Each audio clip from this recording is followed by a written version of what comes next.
the #1 podcast in the world for growing your insurance business. I'ma do whatever it takes. Getting it done, any means, get rid of these snakes. Now I'm up on my stakes, going all in like get rid of these breaks. Now I ain't never gonna break. Double my pace till I go down one of the greats. One of the greats, whatever it takes, whatever it takes. Can't believe I'm doing this. We're having fun, so that's all. We like the live Vegas.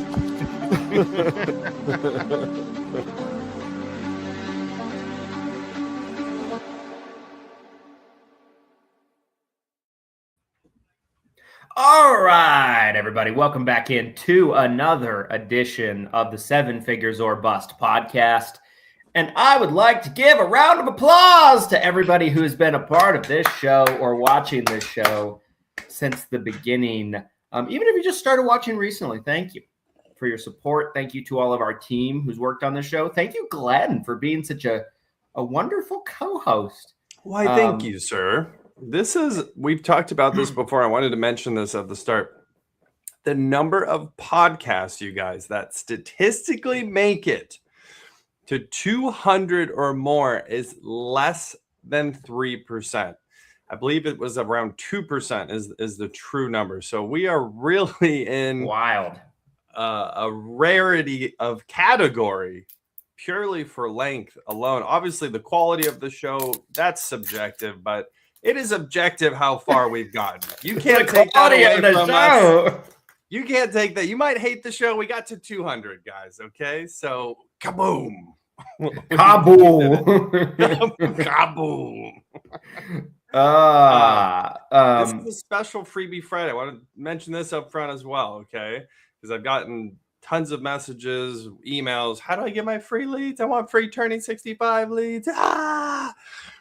Drop a question on the stream. We can see questions on the YouTube stream. If you're watching on YouTube, shout out to the YouTube live today. Yes. If you're in the Facebook group and you're watching, drop a question on that stream. Anywhere you drop a question on the live stream today, that is automatically going to enter you into the giveaway. We're going to give away over 200. This is going to be our biggest giveaway ever. Over 200 exclusive call verified leads from Lead Heroes. It is the last day of our promotion. So if you want to buy these now, before the end of today, there will be a link to grab those as well. That's our sponsorship today. You're going to hear a lot about those. We're giving away 200 of them. So drop a question. No matter where you're watching this, drop a question. That gets you in automatically. We want to split it 20 ways. So 20 winners. So your chances of winning are very high. However, it depends how many people submit questions. Christian, I want to start with a bet because I've been kicking your ass this year, and it feels so good. It feels so good. Well, I'm glad you've gotten to experience that for the first time. Yes, it is. It's new. It's brand new. Here's the bet. Okay, I'm creating a line of 99.5 questions we get total on the stream today. Yes. Are you going over or under 100 questions from 100 unique people? So it can't be 10 questions from 100 questions from 100 unique people. Are you going over that or under it? Let's see. I am going over because I have faith in all of you. Okay. We usually in the past have not live streamed the show onto our YouTube channel. We put clips on the YouTube channel for those of you watching on YouTube. Appreciate all of you guys. We actually have a separate 7 Figures or Bust podcast channel that uploads the full length pods. But going forward, we're going to be live streaming them onto the YouTube channel. So if you do like today's show and you are watching on YouTube, this will be more of a regular thing. But no, I'm going over 100. I'm going over 100. I have. That's tough because I wanted to go over 100 too. So what's your guess? If you had to, where would you draw the over under? If you went higher, 110. I don't think it'll get any higher than that potentially, but maybe. So I could be wrong. So if I take 111, you're going under that. You'd go under. I would. All right, there it is. 111, 111 unique questions. Guys, give me the over. I want to keep winning. It feels good. So drop a question. We already see them coming in. I love this. Not only does this enter you into the giveaway, but we're going to answer them. We're going to talk about your questions. We have 3 hours. We have another 2 hours and 55 minutes. I hope you went pee, Mr. Brindle. I know you have the bladder of a 5-year-old, so... See, the thing is, I didn't used to. I used to be able to hold it for unprecedented amount of time. He's becoming a senior, and I guess I am. I spend too much time in my career around seniors, and now I am becoming one. I apparently. So, lot to cover on today's episode, you guys. Yes. We have some topics to cover, and then also we're going to be getting into Q&A. So, any question that's being dropped on the YouTube channel, in the Facebook group, we will answer as many questions as we possibly have time for, which we should have time to answer them all with a 3-hour show. But I've been wrong before. 3 hours.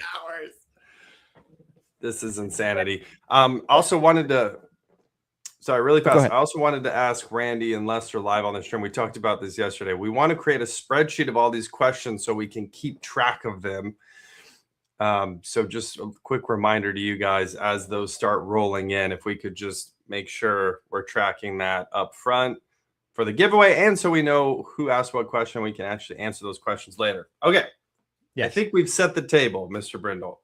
I would concur. Okay, so starting off topic, right? For today's show, I know that you wanted to give a little reaction and commentary to Capcom. I did. So maybe we start there. I think that's a great place to start. How do you want to start with this conversation? We've spent an entire 3 hours on the NBIP situation.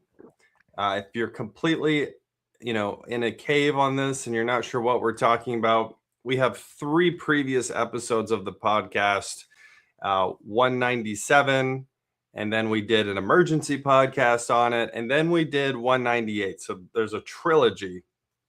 There's a little information that's come out since the NBIP Capcom conference in Washington, D.C. took place this week. And I felt it would be remiss if we didn't mention it, if we didn't comment about this.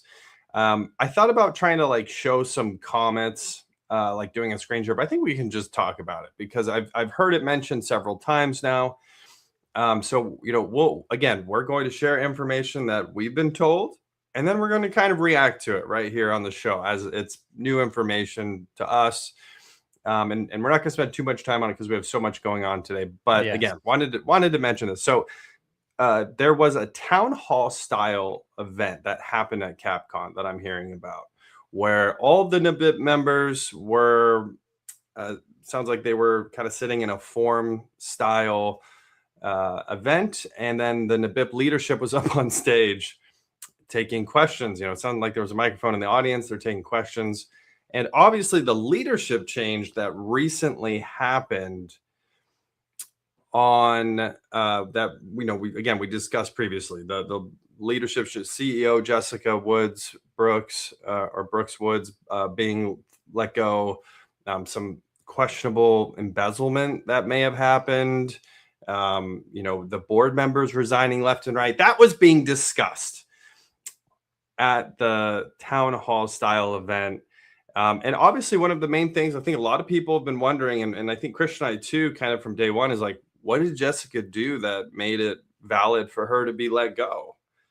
So Christian, I'll kind of pull up my notes on this, but if there's anything you'd like to kind of insert here, and then I'll kind of read what was told about the reason for Jessica being let go, because there was a ton of speculation about that, right? I mean, we speculated about it. Everyone was wondering, what happened? Why did this happen? And they came out, and NBIP came out and publicly said, what the reasons were. Yeah. And, when we did 3 shows in a row about this situation last year, we did. Got ourselves in quite a bit of trouble in terms of not being too pleased from NBIP about us kind of talking about this and people inside of NBIP. But I did talk to, as Glenn did as well, a lot of people inside of the organization. A lot of people, probably more so than not, actually fairly in support of what we were talking about, agreeing with what we were talking about. Yes. And actually being like, you know what? I think it's actually a good thing that you're bringing this information and this stuff to light. A couple of unhappy conversations that I had about the whole thing, just being, not really agreeing with things that were said, everything like that. And we won't have to get into that. But what I have heard from those conversations, and it sounds like what it was discussed at CapCon, and I was not there, so I'm really hearing everything secondhand. So take everything I'm about to say with a grain of salt. But it sounds like NBIP's salt, baby. Salt Bay. Salt. You got Salt Bay over. Salt Bay. The memes are starting early, guys. Yes. But what it sounds to me, and anybody is welcome to correct me if this doesn't sound accurate. Again, I'm really just speaking secondhand. It sounds to me that the NABIP position on the dismissal was basically spending a lot of money on things that weren't necessary, right? Like lavish travel accommodations, for families. So I'll read the exact wording I got, since I think we're about to kind of get into the specifics here. I think you're hitting it on the nose, but this is the notes I have. The issues that were publicly given for Jessica Brooks Wood's dismissal of CEO of NBIP this week at the town hall event during CapCon, issues on risk management, internal financial controls and compliance, lack of governance, for example, lapsed insurance coverages, gaps in financial access and reporting, and instances where approval thresholds were not followed. Which again, that sounds like another financial situation where Christian, if Christian's an employee of NBIP and I'm CEO and I'm saying, hey, Christian, if you spend over $1,000, you need to come get my permission as CEO. And I just was like, whatever, Christian, just keep hitting that card, baby. We're going to the moon. That's what I'm hearing from that. There was no public claims of embezzlement that took place though at the stage. So so that was the specifics, Christian. So you were mentioning lavish travel accommodations. That's not a stretch, I would say, based on those notes. What do you think? Well, that's what I kept hearing from people that I would talk to that were inside of the organization. Now, I'm sure if you talk to Jessica, she might say that's not true, right? Sure. And I without knowing the details, just speculating, I am sure that she's under an NDA. She probably can't publicly talk about this stuff, right? So one's to only wonder. The only side you're probably most likely going to be able to hear is NBIP's side.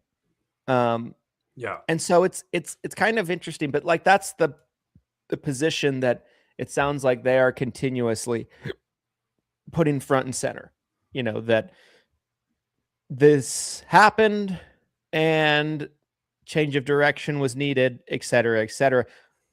Does sound like there was some fireworks though related to that at the event.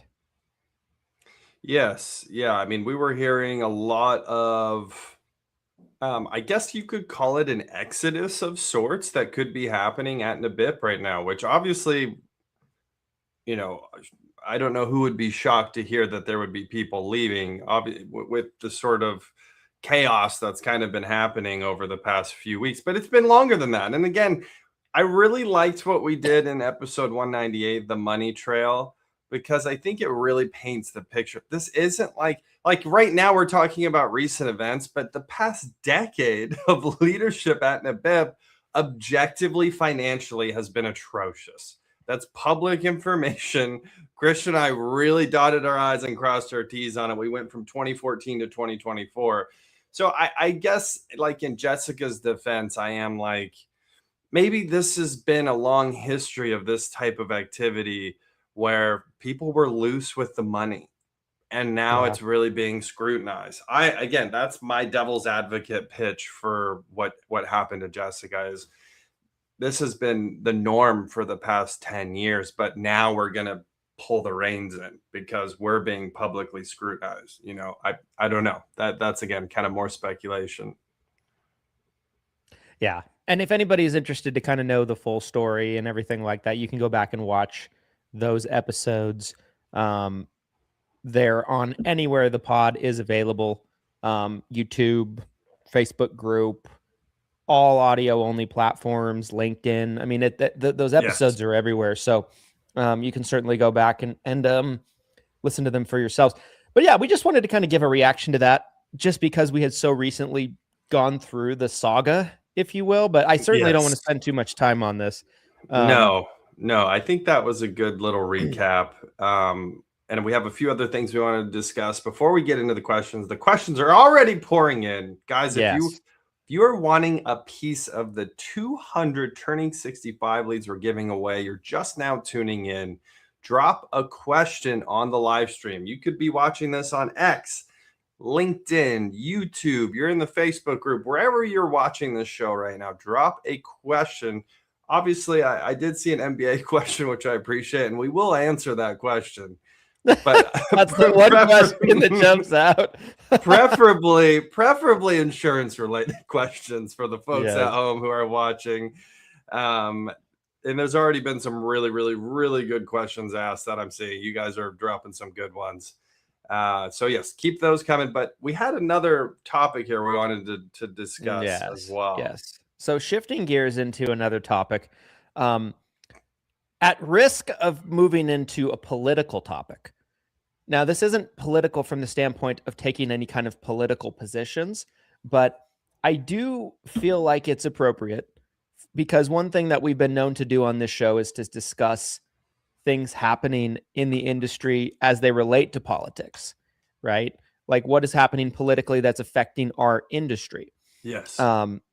And many of you probably know, this week, there was the State of the Union address by the President of the United States. And while I don't really have any desire to go through a whole bunch of it with you guys, there was a short part of it that was referencing insurance companies. And it definitely jumped out at me. So what I'm going to do here is I'm going to share my screen and we can just kind of dive right in and we're going to react to this, okay? Because I haven't seen this too, so this is a genuine first reaction. I did not see any of the State of the Union this week. Now, to set the table, set the dinner table as you would, kids, set the table. Dad's got a hot turkey coming out of the oven right now. Kids, grab the silverware, kids. Get my carving knife. It's Thanksgiving. To kind of set the stage in terms of kind of the context of this, for those of you that have not been paying attention, I have been kind of keeping up with and sharing commentary on multiple different social media platforms about how the current presidential administration is really trying to make the carriers and the insurance companies the scapegoats in regards to two things. One, the increasing costs of medical care, which I don't know why the carriers would have anything to do with that, right? Their pricing typically will adjust based on the cost to cover medical care. And then two, subsidies being pulled and the premiums just not being subsidized like they once were for a lot of people. And the easy scapegoat is the insurance companies. And there's been kind of repeated rhetoric being passed down from the Trump administration attacking insurance companies, point blank. There's even been instances where Trump would tweet out or post on Truth Social things directly being like, the evil insurance companies, they're getting billions and billions of dollars. And I really, really hate the rhetoric about that. And I don't think it's good for our industry. And I don't think it's accurate. But the other part of this is, one moment here. My mic kind of threw on me. Apologies. But the other point of this here is it's even gone so far. Like if you watch the video that the White House put out of Trump talking about Trump RX, he even mentions brokers and agents getting kickbacks, which That's true. You know, if you're really concerned, as I am, about the public perception that agents have in the public, that does not help, and it's just not fair. Like by kickbacks, what do you mean, Mr. President? So we got into a bit of a comment battle on social media around this topic. We had a post in the group that really blew up about that specific phrase, that Medicare agents are getting kickbacks. Some people thought it was kind of a nothing burger, but personally, I think kickback is typically associated with an illegal payment. That is essentially the literal definition of what a kickback is.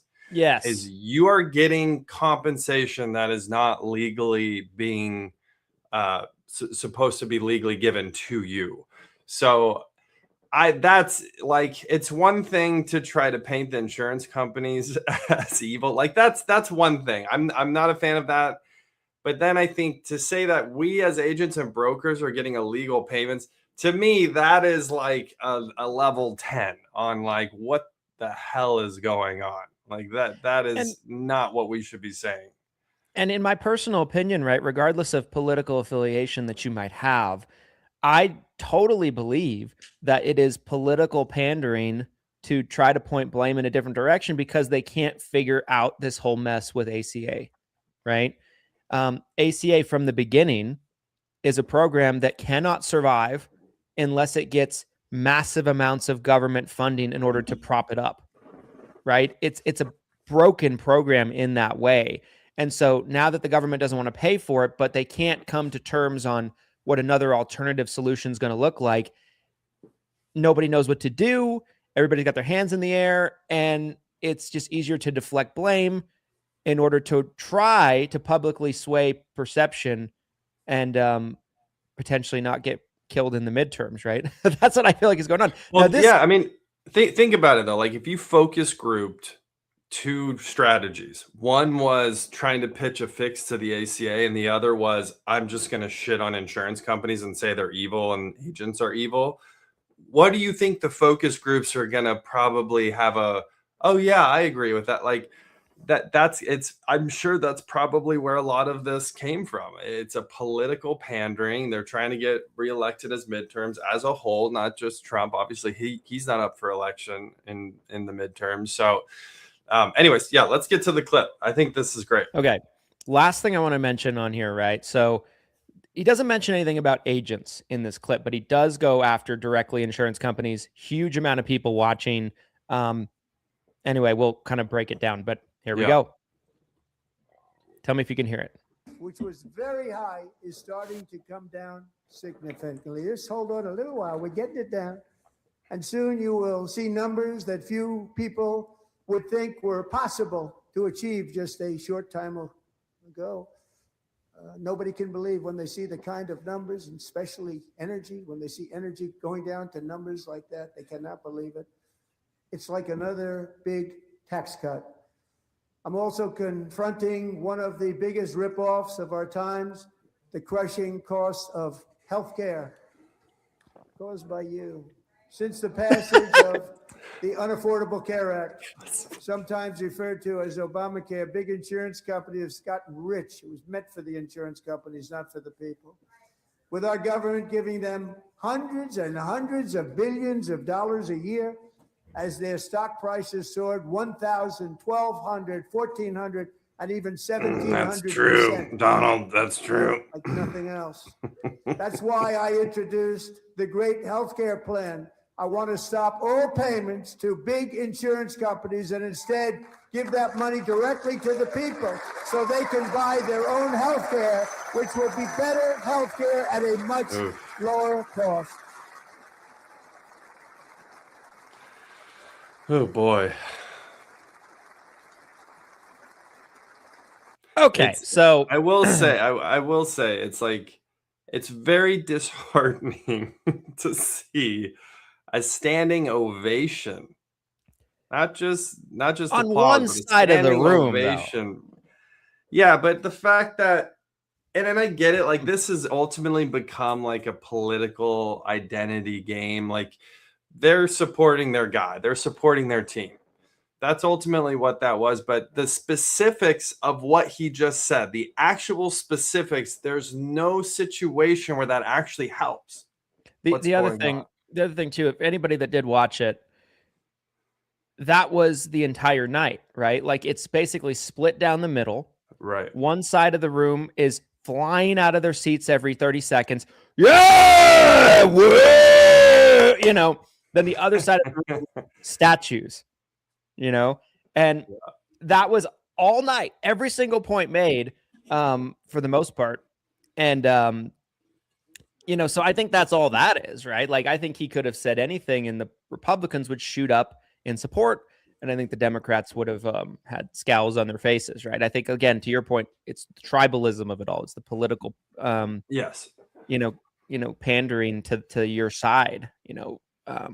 But this has been a consistent rhetoric from the White House about the insurance companies are bad. ACA makes the insurance companies rich. I mean, I don't know about that. The other thing is, we're gonna give you funding, and you're gonna go use it to buy your own healthcare. This is the craziest thing to me. Like I'm sitting there screaming at my TV at this part. Just picture me. AI image, please, Randy. Me screaming at the TV, State of the Union. But at this part, it's like you're gonna be able to buy your own healthcare, and it will be the best healthcare. And I'm like, but you're not presenting an alternative plan to ACA. So if ACA is largely what's available to the masses, you take that funding and you go buy ACA. So instead of giving that funds directly to the carrier, you're giving it to the person, and then the person gives it to the carrier, but you're giving far less money than you were before. And so many problems with that, which we've broken down in the past on the show, right? Imagine the potential fraud of that. You know, like we've seen dead people getting Social Security payments. There's going to be dead people getting ACA subsidy payments. Probably. That's what's going to happen here. Yeah. You know, there's going to be like one guy, you know, with a pot belly. He's bald on top, ponytail in the back, glasses, acne. He's got 15 different, you know, fake driver's license and Social Security numbers, and he's getting $2,000 a pop for each of them. He's like, Mom, where's my pizza bagels? Well, that's the irony of the whole situation, right? Is the spicy comment he makes is they're evil and they're taking all the money. But then the solution to this problem is we're going to give you guys money, and then you can turn around and hand it right to the evil carriers, right? So it's like, right. what? Even if it was the same amount, which it's not, the money's still going to the carriers, and the carriers will still have to be profitable. They're still going to have to charge money to somebody. So who's picking up the bill? You know, healthcare costs are going through the roof across the board. It's one of the highest increased inflation costs of services of any category here in the U.S. Mm-hmm. So who's going to pay for inflation, you guys? If it's not going to be the U.S. government, which, you know, we saw this with the proposal from CMS for plan year 2027. They don't want to increase their compensation to the carriers for Medicare Advantage beneficiaries. They're looking at essentially a 0% increase comparatively to other years where they've done a 3 to 6 or 7%. I think it's fluctuated quite a bit. we've talked about this before, but it's kind of that same concept, but for ACA. They're like, we don't want to pay anymore. It's like, okay, well, who's going to pay? Who's going to pay the carrier? I acknowledge that ACA's got a huge amount of problems. I think from the beginning it's been an unrealistic long-term model because it does, like I mentioned at the beginning, require a huge amount of financial assistance from the government to even work. And if the government doesn't want to provide that government assistance, that's fine. But there needs to be another direction that we go, right? Because the carriers are still bound to follow the regulations and the laws of ACA, right? They still have to have the plan structured a certain way to follow ACA. They still can't charge health questions. They still have to not have these plan limitations that they maybe once had. But, so the carriers are still following that. But the funding is not being presented like it once was. And so it's just not a sustainable model in that way. Yeah, there's some tribalism in the comments already where people aren't even listening to what we're saying, and they're just I wouldn't expect any less. Just keep commenting. Yeah. I don't care if you listen. I'm just reading one of these comments. I'm like, did you even listen to what he said? You're just picking a side. That's certainly not, but that's okay. The biggest, but again, that circles back to ultimately what is like the biggest problem here is that we've become so entrenched in our political identities that the idea of actually solving the problem is irrelevant. Like nobody cares or wants to solve the actual problem. It's all they about just want to hype up their base. Yeah, I want to point blame and I want to hype up my base, and I'm just marketing for votes in the next midterm or presidential cycle. Like it's a constant 2-year cycle of how can I hype up my base? How can I make the other political spectrum look like they're evil? It's just it's so disheartening, honestly. You know who I loved that I felt like potentially had actual problem solving behind them was Andrew Yang. Didn't Andrew Yang, when he first came onto the scene, he seemed like the type of guy, like we need like an Elon Musk type brain in the political office. I want to see someone come in who actually wants to solve problems, not just talk about it, not just do this hype. Let's actually solve the ACA problem. Let's actually solve, CMS compensation to, like let's actually fix some of these problems. But instead, it's this political identity battle. It's very disheartening. The part, cause by you. I literally puts and looks at it. He's like, you guys. That was all night. Oh, that was script. Yeah. That was like all night. That was like the 10th time I'm sure that was that. like planned ahead of time though, right? Like I'm sure they're like, okay, when you get to this part, we want you to literally point at them, like it's a circus. It's a political circus. It really is. Yeah. So anyway. So anything else you wanted to mention on that? I mean, maybe we remove from the politics of it all, because I think there's going to be people that are going to get supercharged. That's not what I'm trying to do. I'm just trying to talk about what's going on in terms of the issue. But, when you think about ACA, what do you feel like is an actual solution to the problem? I think we've done a really good job of articulating kind of what the challenges of it right now are, right? And one thing we've talked about on the show in the past is the booming costs of everything in the country, but nothing has boomed in cost more than healthcare costs, right? I think you shared on the pod in the past, it's around a 10% increase in costs year over year, yes, which is more than anything else in this country. But then, if the carrier's funding that they desperately depend on based on the model of insurance plans that's in existence right now, if they're dependent based on that model, based on the creation of that model when it was put together on government assistance for it to work, to prop it up, and costs are soaring at a rate we've never seen, and the funding is essentially curved. Like, what's the solution here? Well, you can't just pull out of this payment structure that you've already entangled the U.S. government. There's no situation where we can just pull the funding and say the free market will figure it out. You're going to create a vacuum, a black hole, that would just, again, be detrimental to a core base of United States Americans, United States citizens. That you can't just pull the plug. So I'm not I'm not a fan of that. And there's a lot of people that want to just do that. They just want to rip the cord, pull the funding, say the free market will figure it out. I'm not a fan of that idea. I think there has to be some continued subsidization.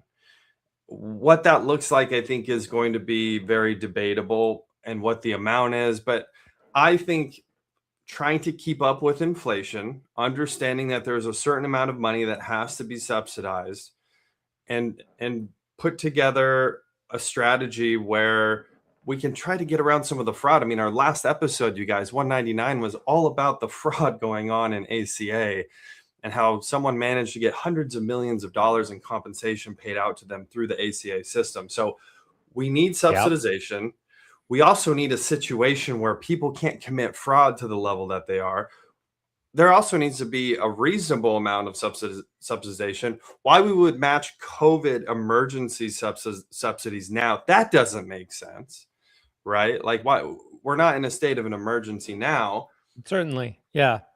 So I don't know. I guess what do you think about the actual subsidization of American healthcare, though? Like, what's it like, an actual fair agreement? Is there a special tax that needs to happen that maybe insurance carriers pay? They have to pay a certain amount back into the system or something that helps kind of cap their profits.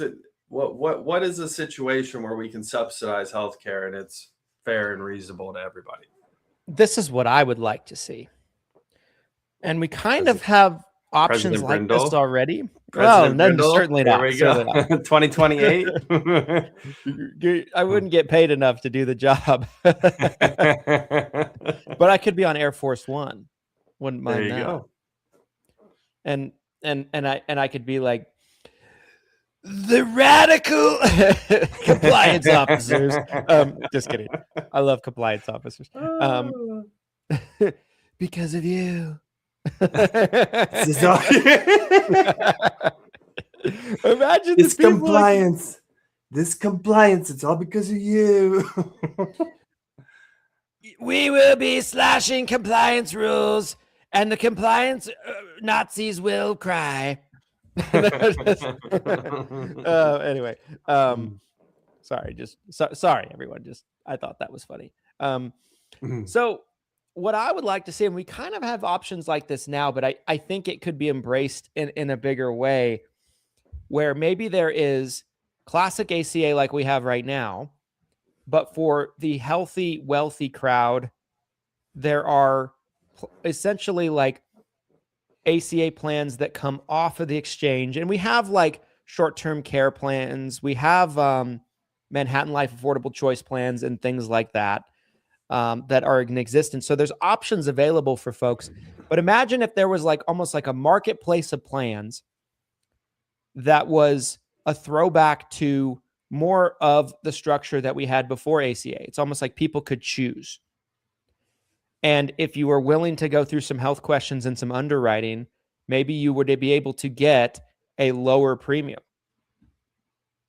if you don't qualify for a subsidy, right? Like, require the carriers to offer ACA in the way that it does now, so everybody has access to healthcare, but maybe also offer a non-exchange, non-federal ACA type marketplace.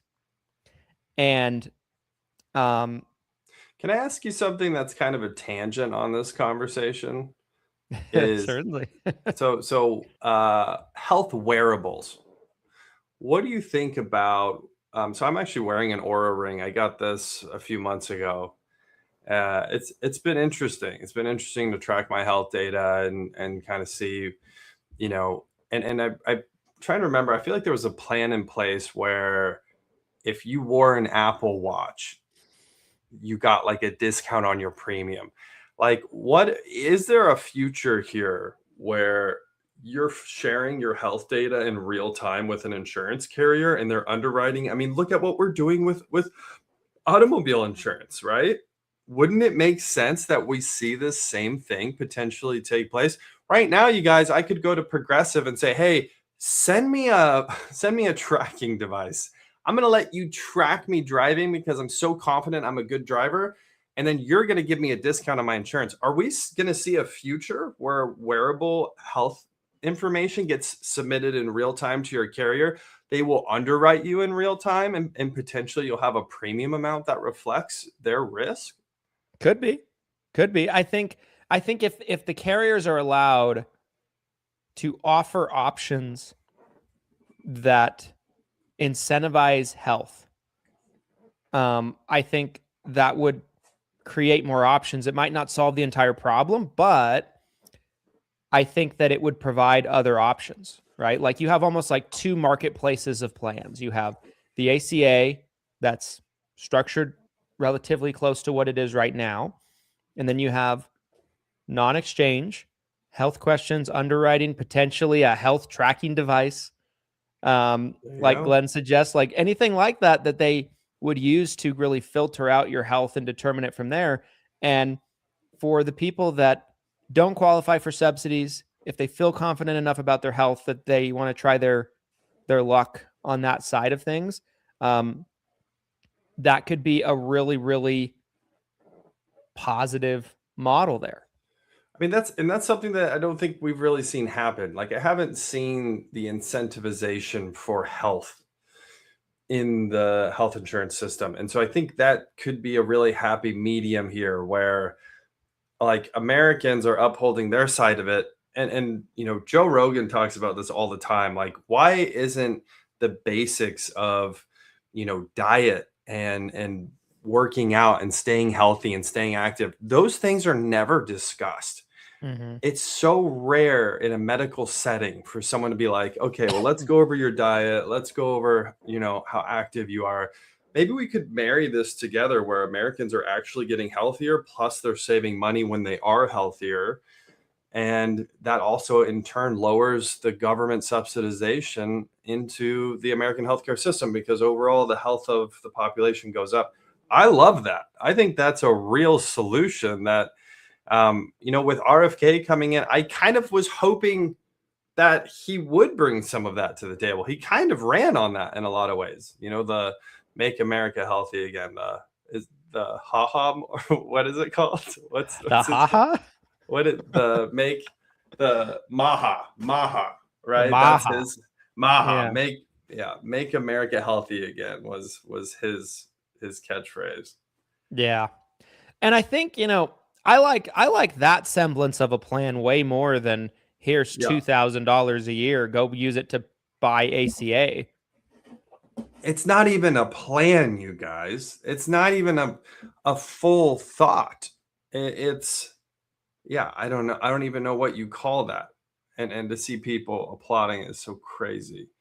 A lot of people are upset about the tracking information being provided. I'm seeing a lot of comments about. I get that. I get it. I haven't done the privacy. I haven't done the progressive thing, but I heard from people who did the. You know, you plug into your car. Apparently, you get the lowest premiums possible because you're being transparent with the company and you're sharing your private driving data. So, I get it. I understand both sides of it. Anything else you want to say about the State of the Union before we move on to getting into some Q&A here? Yes. No, I think that pretty much covers it. I think it's important to understand the White House's position on insurance companies, what they want to do in terms of, you know, subsidies in the ACA, and all of that, right? Because at the end of the day, Dr. Oz, as the CMS admin, who is behind Glenn, that's right, who's with me today, who's with us today, he is at the end of the day, he answers to the White House, to the presidential administration. He's an appointed position. He works for the president. And if that is their positioning, they're probably going to follow that lead. So I think it's important to kind of keep in mind. All right, let's move into questions, shall we? Questions and answers. Yes. And I know there's been a unprecedented amount of them that have come in. Yes, there has. There has. Before we start in on the questions, I'm trying to see if we got that spreadsheet, hopefully. Boom. Virtual assistants, you guys. Magic. It's in the Teams chat. I'll send this to you so that way you have it as well, sir, so we can stay on top of these questions. But before we get to our Q&A segment of today's episode, I wanted to remind you guys of today's sponsor. It is brought to you by none other than Lead Heroes. That's right, your favorite insurance lead provider. Right now, we have our Lead Heroes Loves You promotion, where you can get an exclusive call verified turning 65 lead for almost 40% off its normal retail price. So exclusive, call verified, it only goes to you. And these are normally $50 per lead. You can get them for $30 per lead right now, but only until the end of day today. So don't wait. Grab your discounted, exclusive, call verified, turning 65 leads from Lead Heroes. The link will be in the comments below this stream in the 7-Figure Medicare Agent Facebook group. You can also head over to leadheroes.com right now, LEADHEROES, leadheroes.com, and buy them right now. You can literally be like, I'm done listening to the stream. I'm buying my turning 65 leads right now, and I don't want to miss this discount. So again, head over to leadheroes.com, LEADHEROES.com. Okay. So I know we got a spreadsheet here. I'm going to make sure you get access. I am in. I am in. Boom. He got in. So I love this. Oh, holy crap. We already have like 50. Well, no, it's probably like 40 questions. I'm feeling good about the over still, bro. I'm still feeling good about this. Hey, we still got over 2 hours of show to go. Yes. You guys. Yes. Okay. Where do we want to start? How do you eat an elephant, good sir? Yeah. I don't know if you just want to start at the top. Well, let's see. Certainly. That's a nice way. Yeah, to let's do just start at the top. We'll keep this simple. So Dave, shout out to Dave. How quick is the turnaround for purchases of leads? Our first question. Again, guys, want to recap too for the giveaway. If you drop a question on the stream, if you're watching live right now, that automatically enters you into the free Turning 65 Leads giveaway. If we have 100 or 150 people that drop questions, your chances of winning when we have 20 winners is really high. We're talking over a 1 in 10 chance, I think, is what your odds are going to be. So drop a question and we'll answer it. Okay, so starting at the top from Dave, how quick is the turnaround for purchases of leads? So at Lead Heroes, it's about a week. So about 5 business days is the standard turnaround. Sometimes it's a few days shorter. Sometimes it's a few days longer. Just kind of depends. But that is the typical turnaround. Can you filter by state? You can. And that's actually with the Turning 65 Leads specifically.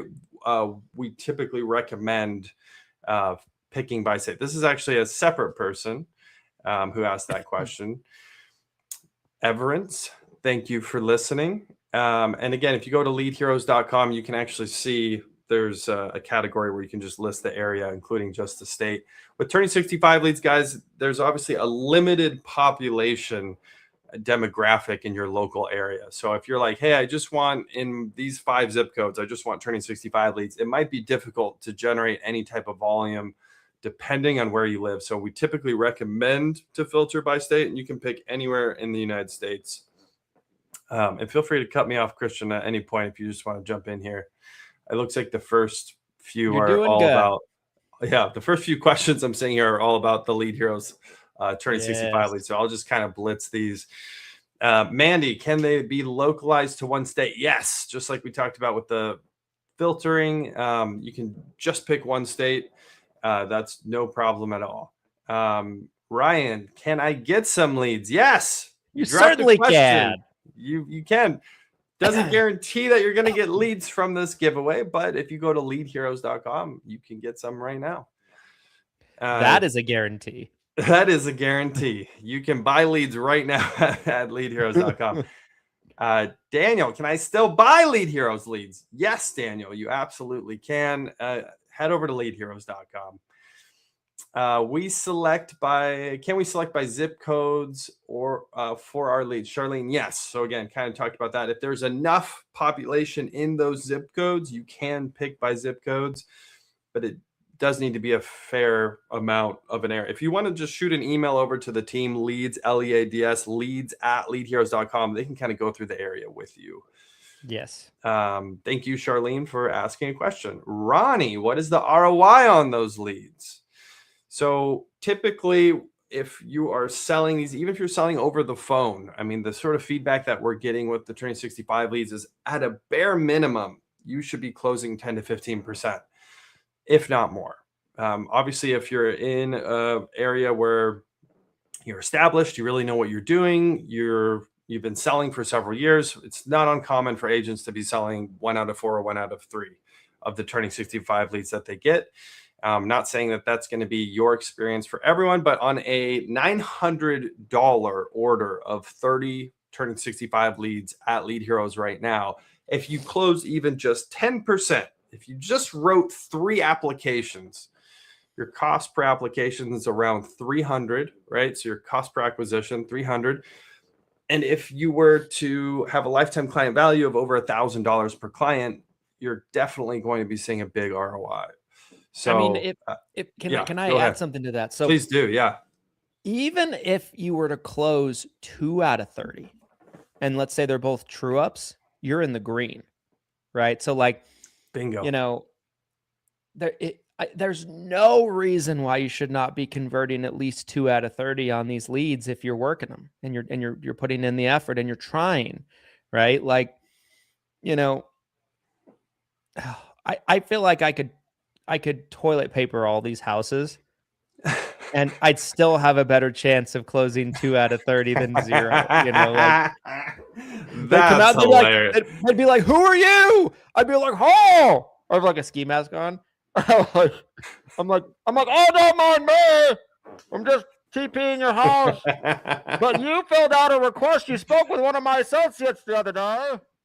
That's how I got your address. Like, I think I could close 2 out of 30 in that. Yeah, I don't know. You're not wrong. Crazy. You're not wrong. I really think you could. So yeah, again, literally 2 covers the cost.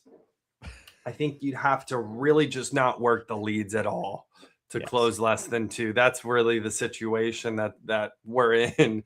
If we're talking about why you close less than 2, you probably didn't work the leads. It's really all about the follow. To get deeper into this, like, how do you get an ROI on a lead order in general?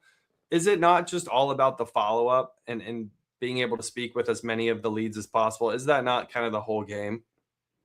Yes. It's a contact sport, right? Like, yeah, your contact rate is in direct correlation with your close rate. And, you know, even somebody that might not be the strongest salesperson, if you have a higher contact rate than somebody that is a super strong salesperson, you probably can still outperform them, right? It's just kind of about contacts. So 100%. Certainly. Yeah. Ronnie, I appreciate the question. Looks like we have a couple more lead questions, and then we're getting into some other topics, you guys. Keep them coming, everybody, by the way. Yes. Keep the questions coming. Questions coming. I need to hit over 111 to beat Christian. So I need at least 112 people to drop a question on this stream. So Ryan, your question is there leads available in all states? Yes. Obviously with the Turning 65 leads specifically, there's going to be a limited number depending on the state. And if we've already sold a certain amount in that state, there is a chance we could come back and say, sorry, that state's sold out. So, but yes, there is availability in every single U.S. state. Greg, if I ordered some leads, can I choose when they start because I'm going on vacation? Yes, absolutely, Greg. I get this question all the time. If you want to take advantage of the discount right now, or you're buying something else like preset appointments that aren't even on a discount and you just want to set it up ahead of time, Yes, absolutely. Reach out. We can structure this. We can try to pick the exact date and time that the leads will start or the appointments will start. So Greg, appreciate the question, brother. Let's see. Next question's from Kate. How small of an area can we request leads for? I want my own city. So again, yeah, reach out to leads@leadheroes.com, Kate, and they can double check your specific area. Obviously, the senior population in your local area could be a big variable. So shoot an email over, and if you want a small area, it might not be possible, but we can check. So just shoot an email over to leads, L-E-A-D-S, leads@leadheroes.com. Rocking Ranch, your question, do you go find leads after they are purchased, or are they sitting on a waiting list? So the leads are being generated in real time after the purchase, and they are exclusive to you. So after that order happens, that's why there's about a week lead time before you start to receive leads. If they were just sitting on a shelf, you would get those leads delivered as soon as you buy, but that's not how it works. So Rocking Ranch, thanks for watching. Thanks for dropping a question. Brittany's question, do you share the advertisements that prospects respond to, or are these all outbound calls initiated? So we have sample landing pages we can send you. I can't necessarily say that exact landing page is where everyone opts in at, but we can send you samples so you can see. It's essentially a generic approach. I will say the generic marketing approach towards, learning more information, right? We've seen a lot of those ads. We have some trainings we've done privately where we've shown some different ads that we've ran. And that's kind of the entire strategy behind the marketing is, do you want more information about your Medicare options? So, but yes, feel free to shoot an email over to leads, L-E-A-D-S, leads@leadheroes.com if you want more information about that. Chasing Charizard, I wanted to mention this too. We have a Pokemon here.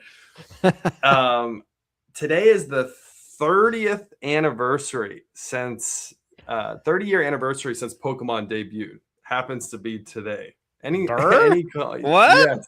Yes, 30 years today Pokemon started. Anything you want to comment on about that? What's the context? Are we talking the show? What are we talking about? I think the original trading cards. I think the original start of Pokemon, like the very first. Yeah, 30 years today. Wow. I know Pokemon's come up in the lexicon for you quite a bit lately. So. I offended some of my followers by making a Pokemon joke. I had people unfollow me from a Pokemon joke. That's hilarious. Okay, Chasing Charizard. Your question, do you have any statistics to share on conversion rates for turning 65 leads? So yeah, I already kind of covered this one. 10 to 15%, that's the bare minimum expectation. A lot of agents can and are closing a lot more than that. It is all about follow-up and having a system. Melody, if I order more than 30 leads, are the leads delivered spread out? Yeah, so most of the time they're going to be delivered spread out regardless. But you can also ask specifically if you're like, hey, I want 30, but I only want 10 a week. We can do that. Absolutely. Josh, when they call the lead to verify them, is there an option to book an appointment? No, these are not preset appointments. So these are call verified callback leads. A lot of people are like, oh, these are appointments. No, we do have preset appointments, but that's a completely different program. And we do not have a fixed cost turning 65 preset appointment at this time. It's like a Lead Heroes live Q&A. This is turned into. It's a Lead Heroes live. I'm waiting for some other questions coming. Guys, keep the questions coming. They don't have to be about the Lead Heroes turning 65. We're happy to keep talking about them. It looks like on the sheet there's Lead Heroes questions categorized, and then there's non-Lead Heroes questions underneath. So the questions after we get through this section will all be non-leads questions, it looks like. Okay. There are plenty of them. Okay. We'll try to keep I'm just trying to go down this list. I'm not trying to play favorites with specific questions. So Melody, I hope that answers your question. Thanks for dropping a question here on the stream. Josh, when they call the lead to verify, oh no, I already talked about that. Rochelle, can I divide where the leads are coming from? Yes. So if you wanted 10 from 3 different states, that's fine. Absolutely. Michelle, what's the minimum number of leads to buy at one time? So right now the minimum is 30. You do have to purchase at least 30 turning 65 leads to get the 40% discount. Michelle, what's the minimum you can buy at one time? I already answered that. Daniel, are these turning between mapped or resurrected supplements turning 60? That's a Daniel. That's a real one right there. We did have a funeral on the show before for our new listeners. Potentially one of the greatest all-time pod moments that have happened was the death of Med Sup, which was really, really, really funny. There was bagpipe music's playing. Yeah, crying.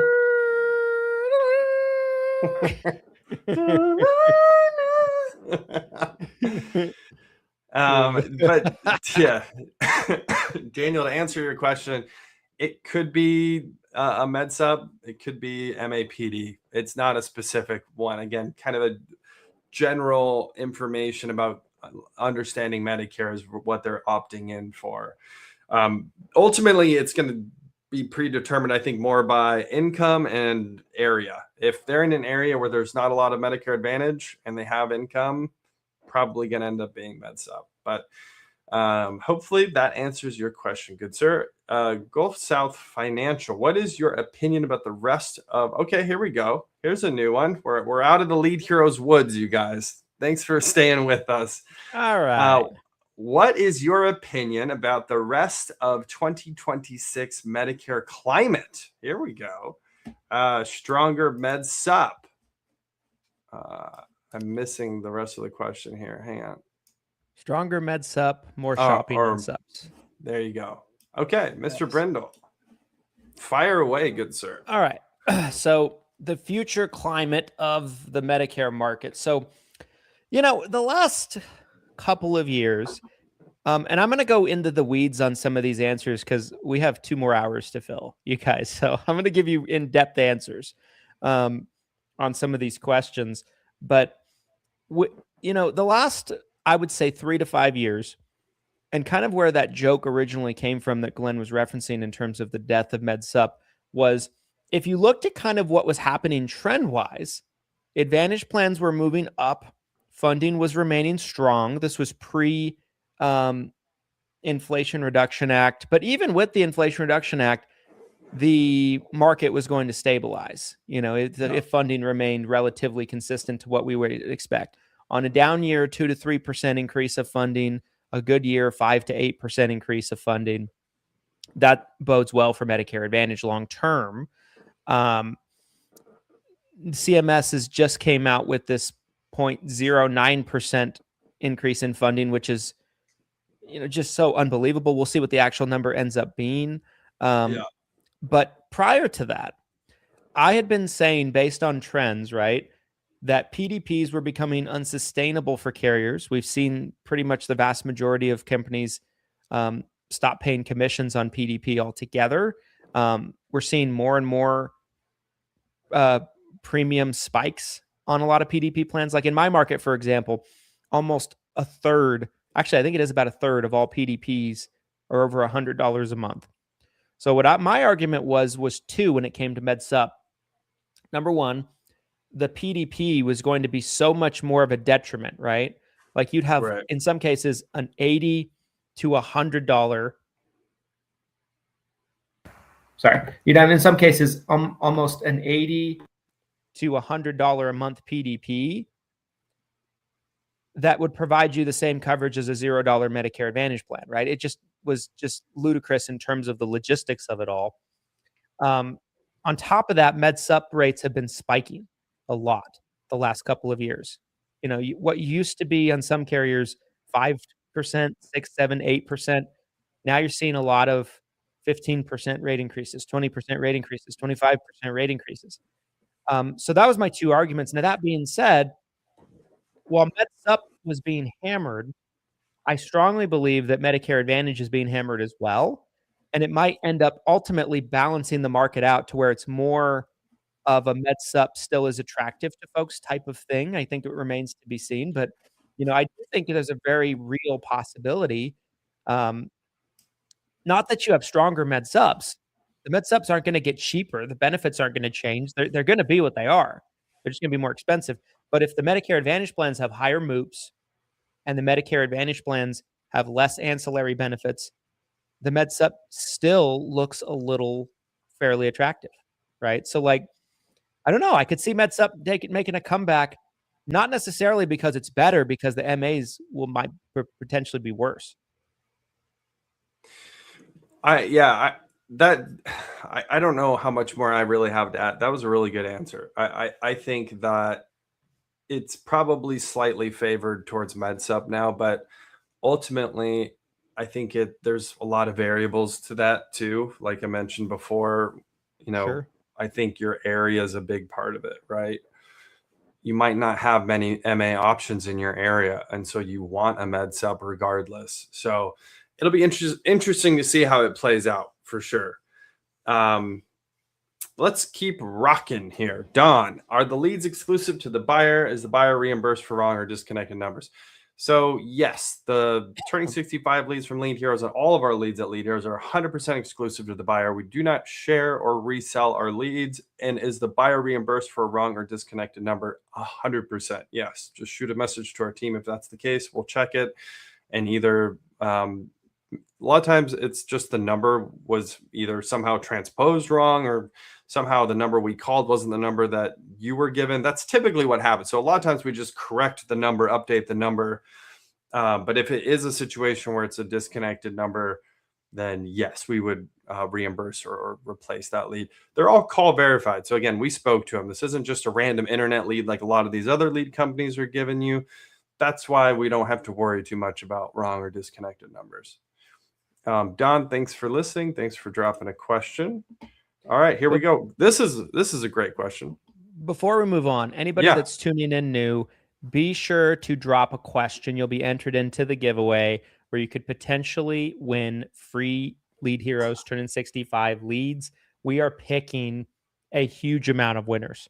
We're going so make sure to jump in onto the comments. Okay. Sorry, continue. Yes. Drop, no matter what platform you're on, drop a question below. Obviously, preference would be insurance related questions. I see some crazy questions on here, but yes, anything industry related, anything pertaining to something maybe going on in your business or something, could be lead related. It could be technology related. Drop a question. We'll try to answer it to the best of our ability. All right, let's get to this next. This is a really, really good question. This could be its own podcast episode. That's how good this question is. So I don't know, how would you pronounce the name? Do you want to try that one? You're really good at pronunciations. No, I'm not. You know it. No, I'm teasing. Johans? Yeah, I think that is Maybe? Johans Ubera. Yeah. First of all, I hope we pronounced your name right. If we didn't, we apologize. That's hilarious. As a new agent, what are the top 3 habits or skill sets that I need to develop to become a top producer? Woo! By the way, only a top producer is asking that question. So if you're not actually making the top producer money yet, it's coming, because this isn't that good of a question. Christian, start us off. Maybe pick one, or if you already feel like you know the 3 off the top, well, what's a skill set or a habit where you're like, top producer, you got to have this. You got to have this. Yeah. Well, I think the first one that comes to mind for me, and I do feel like it's a different skill set to be a top producing agent than an agency builder. Great. So I want to kind of separate those two things a little bit. This is top producer specifically, though. This is not, we're not talking about agents. Yeah. We're talking about the top producers. Yes. Salespeople. So,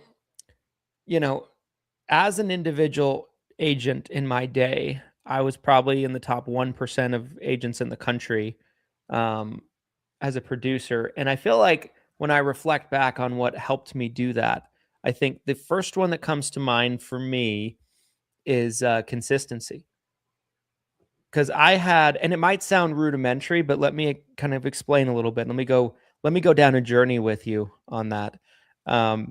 Here we go. Seatbelts, everybody. Seatbelts. Story kids. time.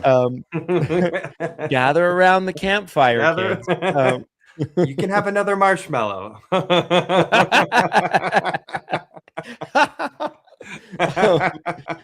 no, I mean, it might sound really simple, but there were so many agents that I've known in my day that I genuinely feel like, from a natural God-given talent perspective, when it comes to being a communicator, a salesperson, that I feel like they had more God-given talent than me. But what I had that they didn't is I was working all the time and they weren't. They were working sometimes. Yep. And I was getting in front of people. I was running appointments. I was doing everything I could to make sure that I was seeing as many people as possible, or having as many conversations with people as possible. And you know, in my opinion with that, I think it's one of those things that you need to be consistent for a long period of time. There's that old saying, you know, the secret to extraordinary success is doing on ordinary things an extraordinary amount of times, right? And I really think there's a lot of boring things that you have to do over and over and over again to really be a top producer. That's not necessarily sexy or anything like that. That's not something that people want to hear. It's not going to get clicks on social media. It's not going to make a great training that you'll buy, right? Everybody wants a quick fix. So that's my first one for me. I don't know if we want to hot potato them back and forth, or like you give 3, I give 3. You said so is work ethic kind of your number one then? Is that you would say? I mean, consistency. I think you could put them together. Consistency, work ethic. They probably go hand in hand. That would have been my number one, is work ethic, because whether you're mediocre or you're a great salesperson, if you're not going to put in the time, if you're not going to actually do the work, it's almost irrelevant at that point. Nothing else really matters. Like, you have to actually be willing to work, because top producers are grinding. They are robots. I have seen them up close many, many times. You know, was I a top 1% agent? I don't know. Probably not. I probably wasn't a top 1% agent, but I also wrote close to $500,000 in life premium on my own pen over about 3 years. So it's like, I definitely wrote a lot of insurance. I understand what it takes. And you have to basically just wake up and understand, I'm going to work for 12 hours today. And that's it. Like that. So yeah, work ethic and consistency. Absolutely. So number 2 for me would be systems. I think every top producer that I know has some type of system that they're utilizing, even if it's a really, really basic system. It's a spreadsheet. It's a really basic CRM. It's a system of, I have an appointment setter, and this is what my appointment setter is doing. It's, you know, again, a lot of times I think the top producers have several systems. It's not just one system that's they're leveraging to make them success, but it's really, and it kind of goes hand in hand with the consistency, right? Is having a system in place, a technology system behind you that can really help leverage your time as an individual producer. I think that's huge. So you could say CRM is kind of the other word for system here, is having something in place where you can really be held accountable, hold the marketing accountable, making sure the numbers, you know, knowing your numbers, knowing your KPIs. That would probably be my number 2. What you got another one? Yeah, I mean, I could go the rest of the show on this, you know. Yeah. This is a big topic. This is a great question. No, I like that one. I think systems. I think you have to have like a repeatable process that you do over and over again, right? Like for some agents, it's they have a really good market for direct mail, and they'll drop direct mail, and they have certain days that they'll call and make appointments. They have certain days they'll go out into the field and run those appointments. Other systems could be an appointment setter, like Glenn said, right? But I do think a process that gets you in front of people that is not guesswork, that without a shadow of a doubt, you can get in front of minimum XYZ amount of people, right? And it's repeatable. It's not just repeatable, it's also predictable, right? Yes. And so I think that's a really good one. The third one, I guess, for me would be, I think that the best producers I've ever known understand that they need consistent lead flow. They have to have consistent lead flow. You have to have something that is like a faucet that you can turn on at any given point to get leads. And every type of top producer is different, right? Like we have a lot of top producers that consistent lead flow comes from lead heroes. Like they're buying on a consistent basis. They're buying every week. They're buying every couple weeks. Yep. They're buying every month because they know they just need to have XYZ amount of leads. They know their numbers. That's probably a number 4, right? Knowing your numbers. Like if I get 100 leads, I know I can get 15 new clients or 20 new clients or 25 new clients or anything like that.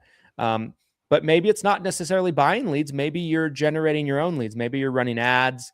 You're generating leads yourself. Maybe, I mean, and I don't believe that building, for most people, there's exceptions to everything. It's probably the exception, not the rule. I don't believe like building networks of referral partners is usually the best way to becoming the type of producer we're talking about on this. You need consistency, and you need something that's predictable. I don't think referral partners are necessarily predictable. Now, there's some exceptions to that. There's been a couple agents that I know that built such a good, amazing network of referral partners that they just are swimming in business. But I don't think that's the vast majority. I think that's like 1% of people that build their business that way. Not to say you shouldn't build referral partners. That's great. But you need predictable lead flow. And you need to know your numbers in terms of how many leads you need to get this many predictable lead flow. Well, let me tell you guys, Lead Heroes exclusive call verified, turning 65 leads give you predictable lead flow. Someone asked in the comments, is this show sponsored by Lead Heroes? Yes, this show is sponsored by Lead Heroes. It was a joke. It was tongue in cheek. It was tongue in cheek. Okay. I'm here for it. So it's top 3. Christian's already given you guys 4. I'll give you one more. So we're kind of in overtime here on this question, but I think relentless, like it's a mindset. There's a tenacity behind this. To be a true top producer, you have to understand there will be sacrifices that are going to be made in your personal life, in your marriage, in your family, potentially, especially as you're getting started. If you're a new agent and you're trying to become a top producer, there's also going to be really bad days. There's going to be days where you go out in the field or you're logging in on the phone and you are just getting your ass kicked. I can't tell, like I can close my eyes and I can feel it. I can feel driving home after working for 12 hours and not making a single sale and blanking on a 12-hour day. And I'm thinking about the gas money I spent. I'm thinking about the time I missed out with my kids, my family, things I could have been doing. It's a low. You're really low when but again, you work through that and you start to get better and better and better, and then those become few and far in between, and now all of a sudden you're crushing. But it takes a relentless mindset. You have to have an energy. You have to be a bit of a freak of nature, and I think Christian has been a great example of that. I'll tell you guys, I've been working with him very closely now for years. He is a freak of nature behind the scenes with work ethic. Like it is literally just, he is a machine. He's a robot. If we took a layer of flesh off, we'd probably see titanium under there. It's just the Terminator. So that's my number 5. I appreciate that. Can I expand just a tiny bit on that? Because that got so much that got so much juice going in me. I think on top of that, you gotta have a lot of grit and toughness.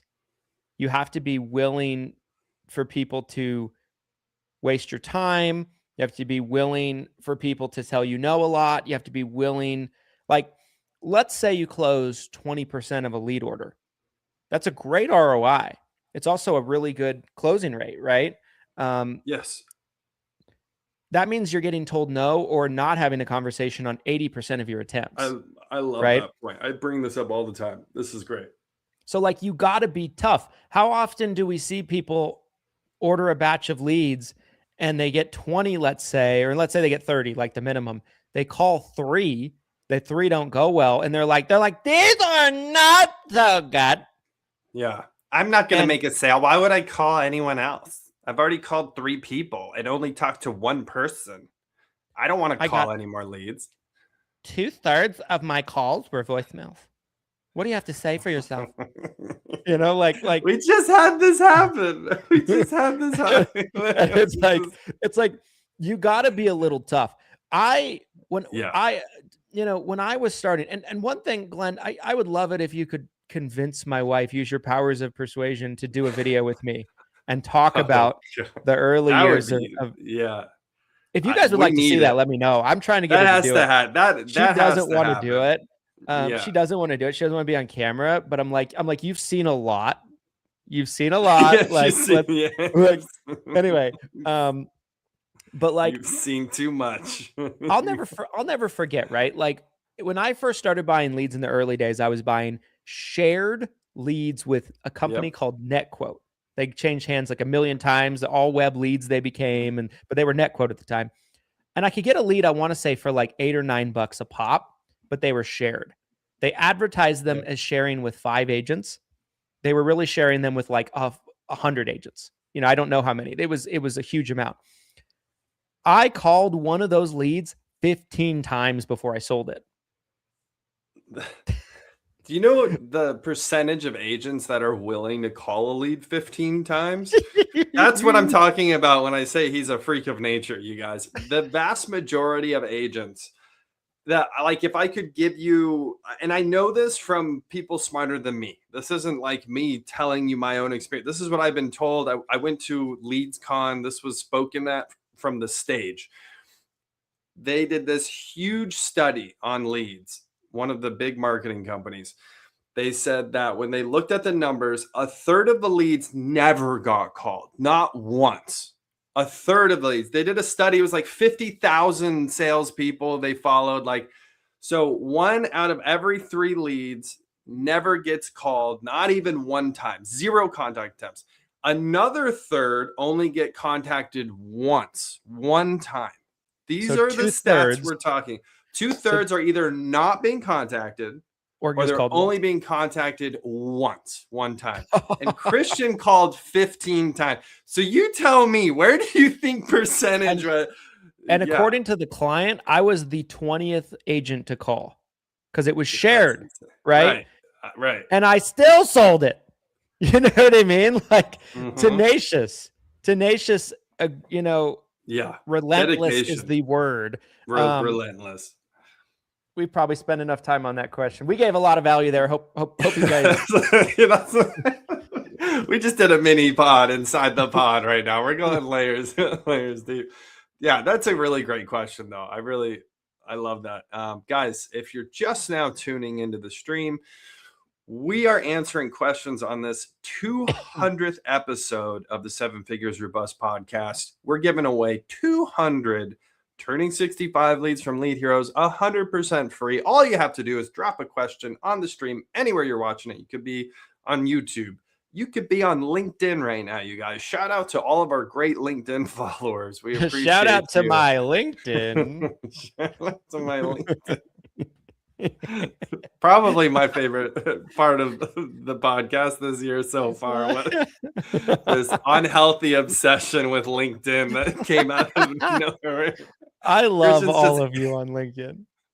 Christian's just in the corner of his office for about a third of his day, just like staring at LinkedIn. He's like, how do I grow you bigger? I want more LinkedIn followers. How do I make you mine?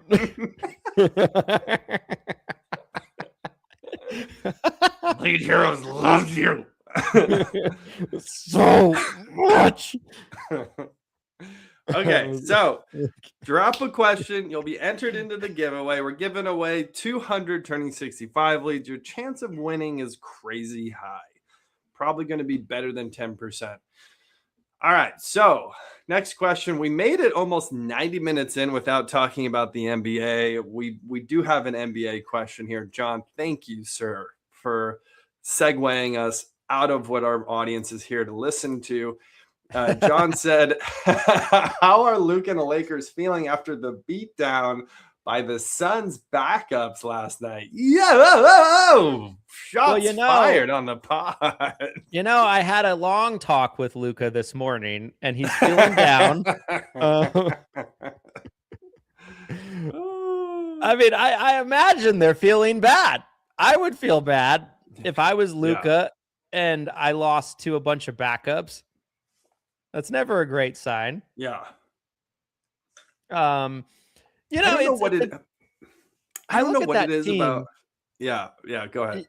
I'm sorry. I didn't mean to cut you off. I was just going to say, I don't know what it is about that team. I look at it on paper and I'm like, this team should be bomb. Like, Luka's fantastic. He's an MVP candidate.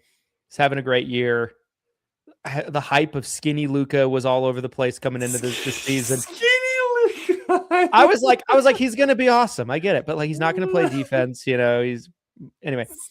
Luka hype. Austin Reeves is having an amazing year, but he's been hurt. He's been in and out. He's really good. He thought he could have been an all-star maybe if he played a few more games. LeBron's old. He's in his 23rd season. But he's still really good. He's still averaging 23 a game, six rebounds, something like that. DeAndre Ayton has been playing really well for them, but he's been throwing kind of a bitch fit lately. Trying to make me Clint Capella. I'm not Clint. I was dying. Clint Capella's better than you, bro. I'm sorry. Like, I lost my mind when I saw. I can't stand Ayton. It's really fast. So I don't want to spend too much time on this question because we have a million questions we got. We actually probably got to move a little quicker. We gotta hustle here. But I will say there's something about this Lakers team that just reeks of being losers. Like they don't have it. I don't know if it's like them playing well together. There's some element missing here. There is, on paper, you'd think they're a top 5 team. I don't even see them doing much of anything this year if they make it to the playoffs. It feels like they're going to have a quick exit. I think LeBron's really old. I think Luka has something to prove and has been playing well, but there's just something missing there. I don't know. It's hard to replicate. On the flip side, I will say the Charlotte Hornets, oh mama, they are on fire right now. Anything you want to say about your boy Con Knipple? I love him. He's like he reminds me of Klay Thompson when he first came into the league. Like their games are very similar. Yeah. His shot better. release. I think he's better. A lot. He might. That's hard to say. Klay defender. Klay was a multiple-time All-Star, NBA champion. I think it's too early. And it's Klay too was early. An all-defensive team member. He was like the ultimate 3-and-D guy. But I think he could be better. He's we'll see how it goes. But he's really good. LaMelo's playing well. I like their team. I like Brandon Miller. Did you see LaMelo got in a car accident? No, I didn't see that. Oh my gosh. You need it. The video is atrocious. He's driving this souped up Hummer in downtown Charlotte, just smashes someone's car. Oh no. Yeah. He was being asked about it in a after game. He's like, I'm not talking about it. I'm not talking about it. It's like, yeah, I Yeah. bet you're not talking about it. Okay. I'm going to cap the Moving on. NBA talk there. If John, thanks for asking. Hopefully we answered that question as to the best of our ability. Shauna has a question. Is there anywhere we can go to assist the fight with the carriers per state over the rise in non-commissioned plans? What a great question, Mr. Brindle. Well, I think there's some things you can do as an agent to help. Number one, I've been saying for a year now, don't write them. Yeah. Like that's the first thing you can do. Don't write a plan that's non-commissionable. There's a lot of agents that will do it. And I don't want to get into the weeds in terms of with problems on that, but there's many. But if you're talking about like from a regulation perspective, I think what we can do as agents, and if it's like, fight with the carriers per state, I guess you're talking about like on the specific state part. If you're meaning like the bulletins, the bulletins, the states don't lost belittle that it. battle. The No, states lost stop. that No, battle. they're It's winning. over. They're It's winning. over. No, they're not. They're winning. CMS We came need 10 forward. more. We're 10 more states away. 10 more. CMS came out and sided with the carriers. That's not a good side. Yeah. CMS basically said the states don't have jurisdiction. That was a kill shot. The CMS response, we were wondering, we're like, maybe we'll see proposals about it in the spring. No, CMS literally put that to bed right away. And notice how no states actually did like cease and desist letters and took the next step, except for Idaho. All the other states, once they saw that, they're like, we're out, bro. Notice there was no more bulletins after that. Yeah. And from the very beginning, I was telling agents, you were very skeptical. You were very skeptical from the beginning. I was more bullish than you for sure. Yeah. I'm like, maybe this will do something, and you're like, no. No, like, they have look what happened, right? Like it's just, you guys. I think the best thing you can do. I think the best thing you can do is support a group support an organization like HOFA. Rennell's doing great things on that front. Yes. Show the carriers that you can produce good business, have good retention rates. That's what they want to see right now. They want to see quality and not necessarily as much quantity. Now, they want to see quantity if quality comes with it, but they don't want it to sacrifice it. They want to see that. If the carriers don't want to write a plan, if they're trying to shelf a plan until they can terminate it, stop writing it. That will help. Those are the main things you can do. But like the state DOIs are not, they don't have any pull. This is a federal issue, not a state issue. And so, yeah, I think that's kind of all you can do right now and kind of ride the wave until it's over. Yeah, I mean, my most optimistic viewpoint was that maybe we'd at least get a proposal where this is being talked about at the CMS level, but it seemed like they took a quick stance where they were like, hey, let's stop doing this, guys. Like, knock it off. Knock it off. It's what CMS basically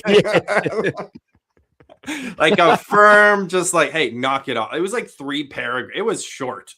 It was like 3 paragraphs. I remember looking at it and I'm like, wow, we didn't even get a 4th paragraph, guys. We didn't even get a 4th. I did not. I don't think I gloated all that much on that one. I probably should have. If you want, hey, now I probably should have taken we got 3 out. If you want to take a quick victory lap here, I probably should have taken a victory lap. Yeah, you should have. When will you guys learn that I bat 1,000 on this stuff? I can't think of a scenario where I haven't been right about these things. Like, it's true. You have were any spot on with this from Halloween night when this story broke. I remember Halloween night. I'm texting you. I'm trick-or-treating. I'm like, are you seeing this? And you literally from the beginning, you were like, no, this probably won't do anything. Because I saw agents getting their hopes up. It's sign the proposal 2.0. 100%. Sign the petition. Sign the proposal. CMS will read your comments. What do we need? More comments. Like this. Like this is anyway. I'm sorry. We can move on. So Sean, appreciate the question. Daniel has a question. Do you think commissions will return to PDPs?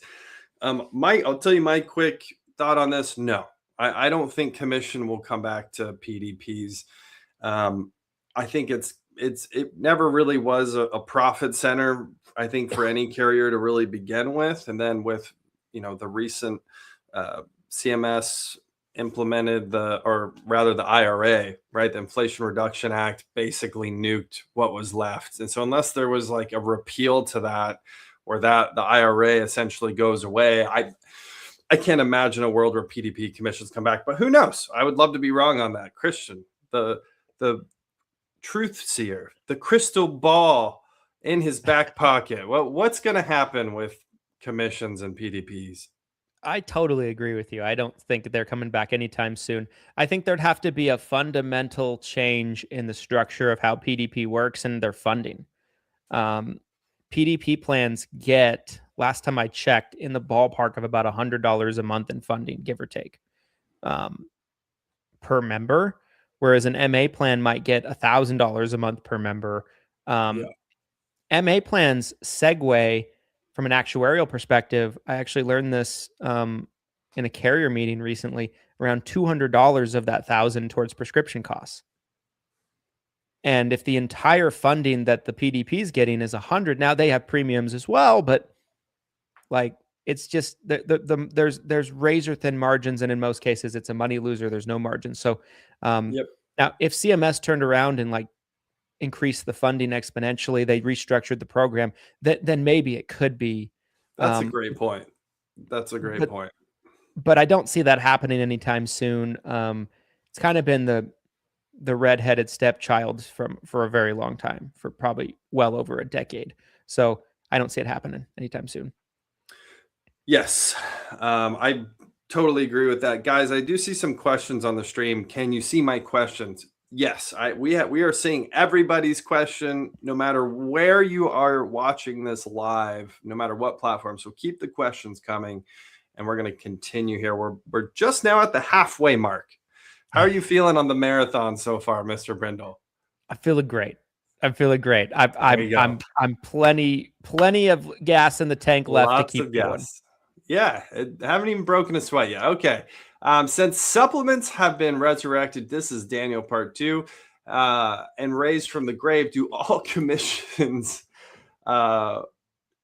commissions for a few years only? I think that's specific per carrier, but I think majority only pay for 4 to 6 years, right?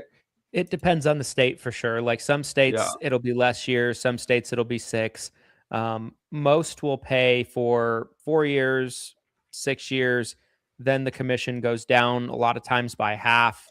And then most stop paying entirely after 10 years, but there's a select few that will pay after 10 years, depending on the market. So the specific amount of years until it goes down does definitely depend on state.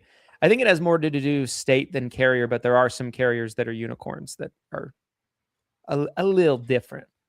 You know what I don't understand about this question is it seems like agents get hung up a lot on the fact that med subs don't pay forever. But I've always from the beginning been like, you just rewrite them in 4 to 5 years, like especially that first time we go. Obviously, yes, if they don't have a birthday rule, you might have to try to underwrite them. And I understand not everyone will qualify, but majority of seniors will health qualify into a med sub at a reduced rate. So it's good customer service. You're renewing that commission trail off the product. Do you feel like agents get caught up in that part of med sub a lot, or am I crazy? No, I think you're right about that. I think like if you go back into the 90s, med subs would pay a huge commission in the first year, and then it dropped down a bit in the second year. So there were agents that would get a book of like 500 med sub members before MA was really a thing, and they would flip them every year. That was the game. Yeah. Right. And so now, like, you can go 5 or 6 years in and then flip. Not you're lowering the client's premiums. you're getting another 6 years. Everybody wins, but that is definitely the game with MedSup. Yeah, 100%. Appreciate the question, Daniel. Let's keep rolling here. Question from Pete. How do I run my contracts through an LLC? Mr. Brindle. Aha! You got your contracts now. They're mine. No, I'm just kidding. Your contracts will be mine. Totally kidding on that, Pete. Okay, so I'll give a kind of a summarized answer on this because it is a little bit of a longer answer. I actually made a video about this and made a post in the group. So if you want me to send those to you, I made those pretty recently. I think this year. Shoot me a DM or an email or something. I'll be happy to get it to you. But anyway, the answer is when you have a corporation, you have to, number one, get that corporation licensed. It's a separate entity. So it needs its own NPN. And of course, the corporation needs to be set up. You need a tax ID first, but you get it licensed with your state. Then you get it licensed with any states that you have on a non-resident side. Pay the fees, everything like that. Then you get it contracted as if you would get a new agent contracted. Then you want to align yourself as an individual with your corporation. Typically, you're going to want to make yourself LOA to your corporation. If a carrier doesn't do LOA contracts, you'll want to do AOC, assignment of commission contracts. Essentially, so all of the commissions are flowing through your corporation. And then if you have an existing book, some carriers will allow you to transfer the clients to the corporation. And that's a good succession planning kind of move because that way they're in the corp, not necessarily tied to you as an individual. So if like something happened to you, if you have a licensed family member or a succession plan in place, somebody can step in, take over the corporation, and the business is not lost. So that's your 10,000 foot view on how you What a do nugget right here on the pod for you guys today. Christian, follow-up question for you. If you're an agent watching or listening to this and you need help getting contracted with a Medicare insurance carrier, where would you recommend they go? You know, I think not going to Everything Senior Insurance is a crime against humanity. No, I'm just kidding. No, guys, you can always reach out to us at ESI, Everything Senior Insurance. We are a full FMO on the Medicare side of things, ACA side, final expense side.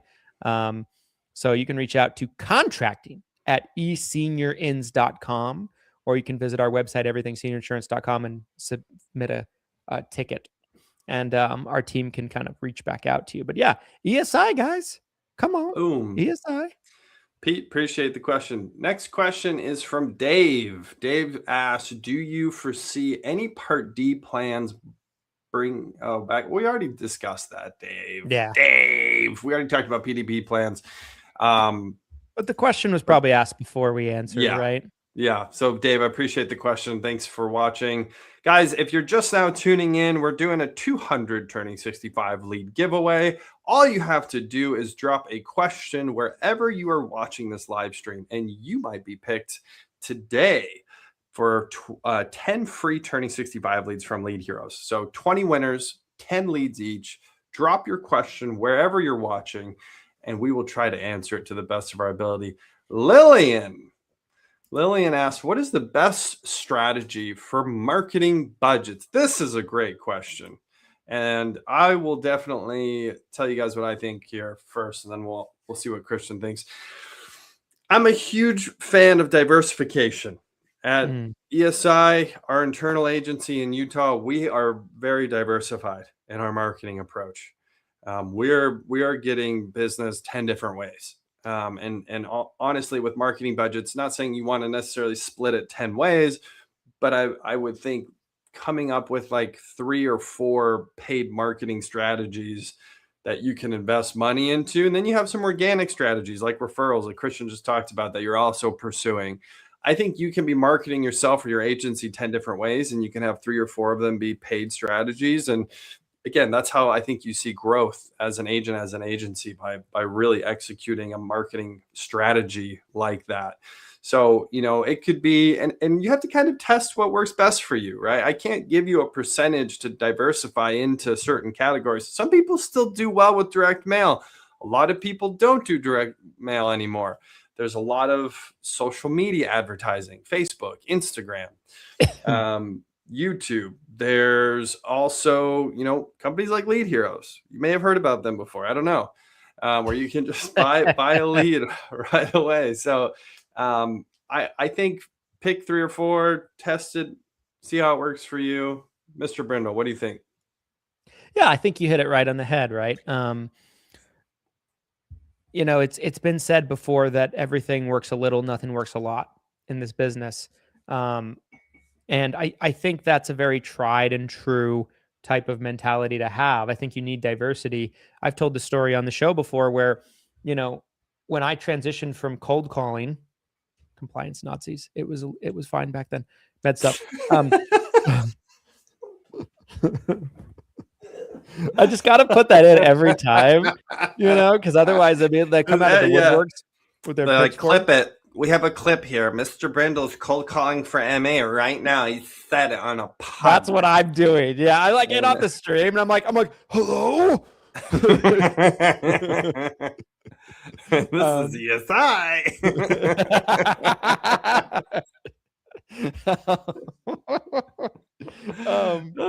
No, but I've said on the show before, when I first started transitioning from cold calling to buying leads, I bought leads from a lead company, and they had done pretty well for me. They were generating exclusive internet leads. They were like $20 a pop, $25 a pop. It was like one of those bidding system type things.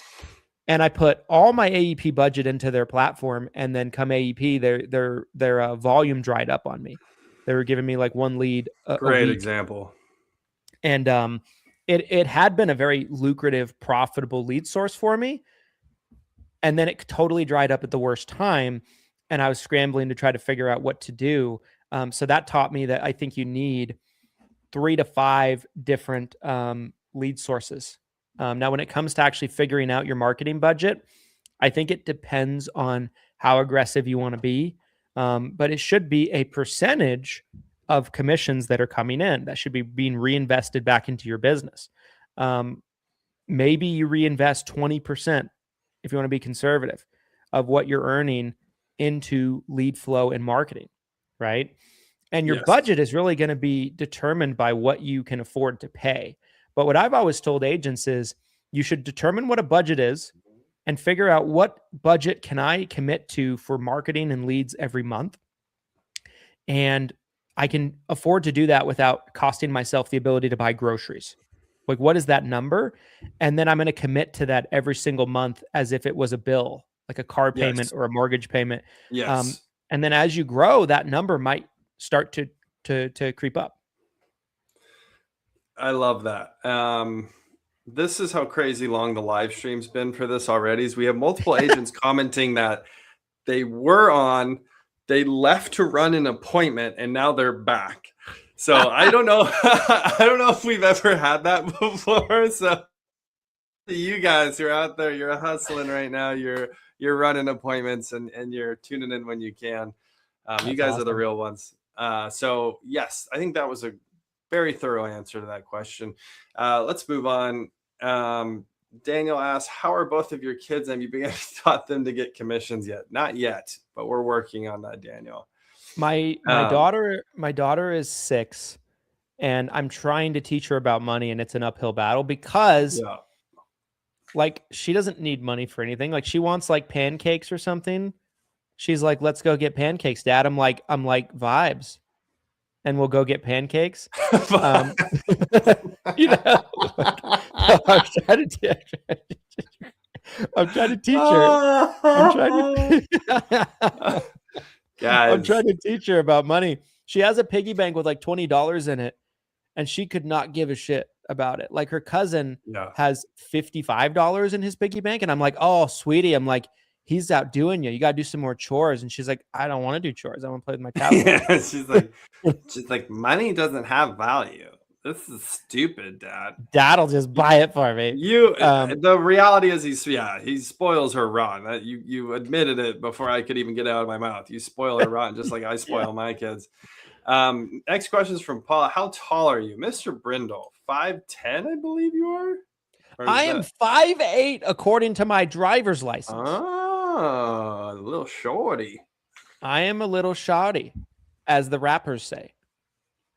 I am 6'11", so I'm just shy of 7 feet. I'm close. I'm close. The camera makes me look small, but the camera, it's really high up. Can I here. tell a story related to this? Yeah, go ahead. Your real height is 6'1", right? 6'2"? Yeah, 6'2", yeah. So, years ago, you and I had never met in person yet. We had this like weird long distance relationship going. And we went somewhere, and I met an agent that we both knew, and they were way taller than I was expecting, right? People are never quite what you expect Right. when you meet them online, or you talk to them on video or something like that. Yeah. And I remember calling you, and I'm like, they're so tall. I wasn't ready for it. And you're like, how tall are they? I'm like, maybe like 6'1". I'm like, they tower over me. And you were like, well, I hate to break this to you, but like, that's like as tall as me. And I was like, no. In my mind, I was picturing we were the same size, and that brought me comfort. Yeah. It's weird. There's something weird about that. Like, you could be on a Zoom every day with someone for 2 years, and then all of a sudden you see them, and it's gonna feel different. Especially like the height thing. I don't know why. I guess that's always like the first thing anyone says, like, you're a lot shorter, you're a lot taller. I didn't know what's going on. So that's funny. All right, let's keep rolling. We got so many questions. I'm getting worried we're not gonna have time now. That's how many questions we have. So guys, keep them coming. We're gonna try to get to everybody's question. Joan says, I'm a Minnesota resident producer. Do you know if the commission structure will change for the better in the future? Yikes. Mr. Brindle, thoughts? I do not have any specific insight on Minnesota and that market. Can you consult the crystal ball for Joan, please?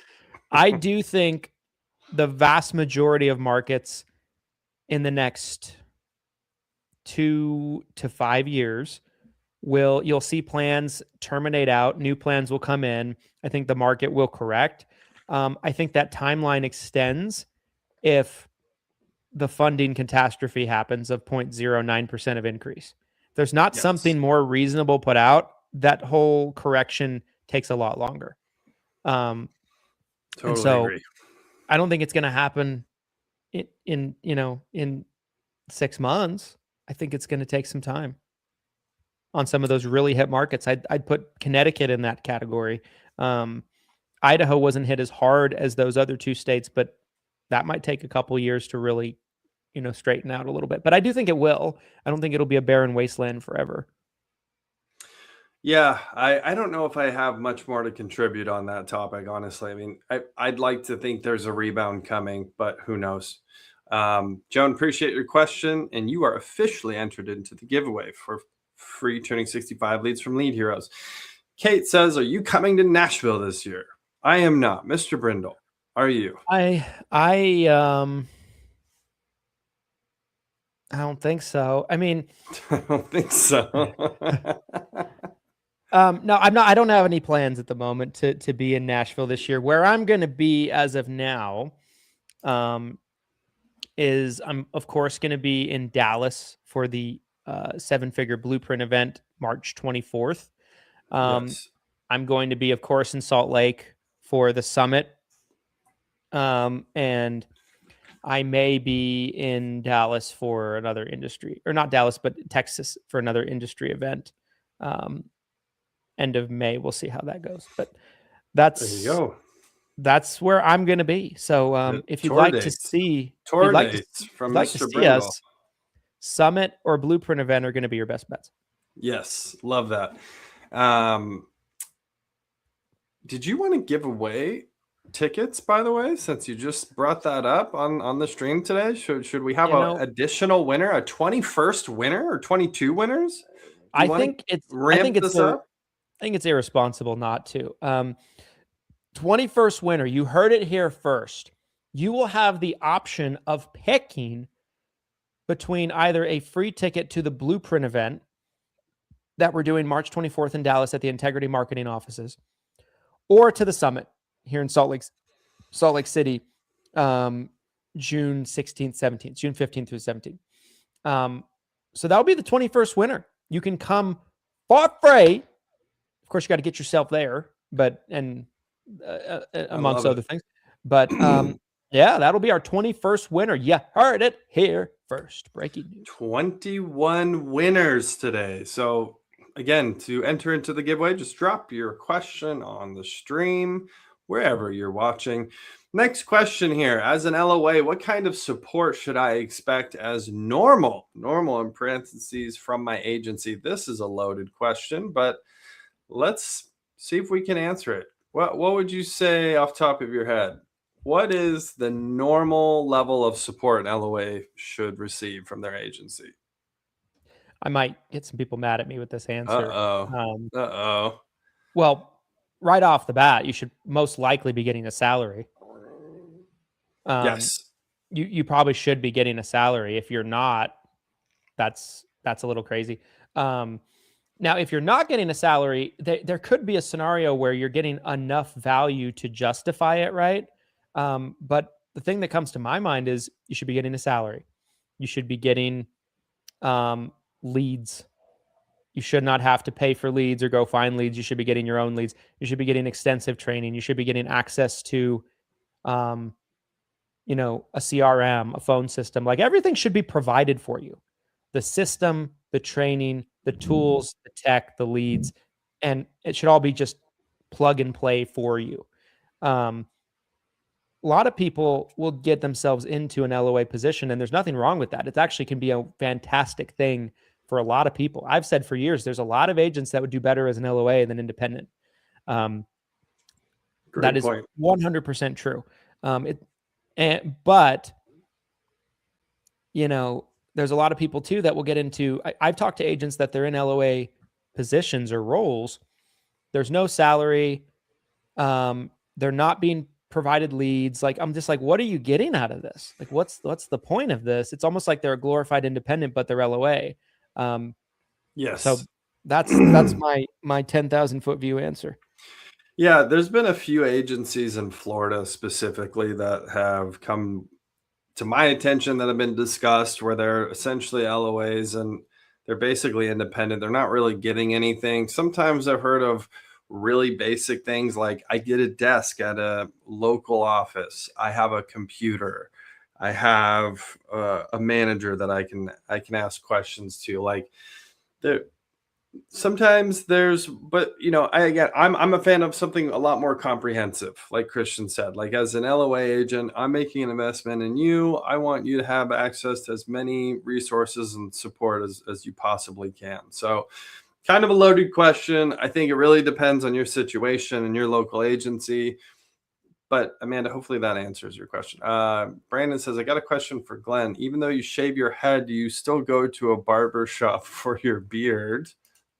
And if so, does it feel awkward? It doesn't feel awkward. Sometimes I go to the barber shop. What a question. Just got roasted, I feel like, right there. Proud bald man. Christian, this week on a Zoom call, we had 4 bald dudes on one call together, and he said we look like a carton of eggs. So that was if you think you're insulting me, Christian called me an egg this week. So and myself. Yourself, yeah. So good try. But no, yeah, sometimes I go to the barber shop. It just depends on the situation. All right, moving on. Daniel says, young journalist Nick Shirley has exposed the California billion-dollar fraud for hospice. How much do you think this will affect Medicare? I really don't know anything about this specific situation. I do. I watch it all. Nick Shirley's a stud. He's the guy that exposed the Minnesota daycare scandal. For those of you that don't know, now he's turned his sights on Cali. Like Gavin Newsom came out and said he was a Nazi extremist and white supremacist, and it's like because he's exposing fraud in your state. Like, huh? Anyway, I don't think it'll affect Medicare at all. Medicare has been paying out billions of dollars in fraudulent payments for decades. And I don't think, I'd love to say that it will stop. I don't know.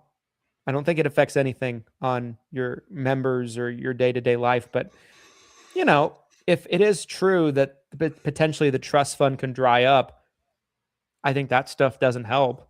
Be nice if they did something about it. Please, government. Yeah. Like, you're worried about funding the carriers, but no, that's okay.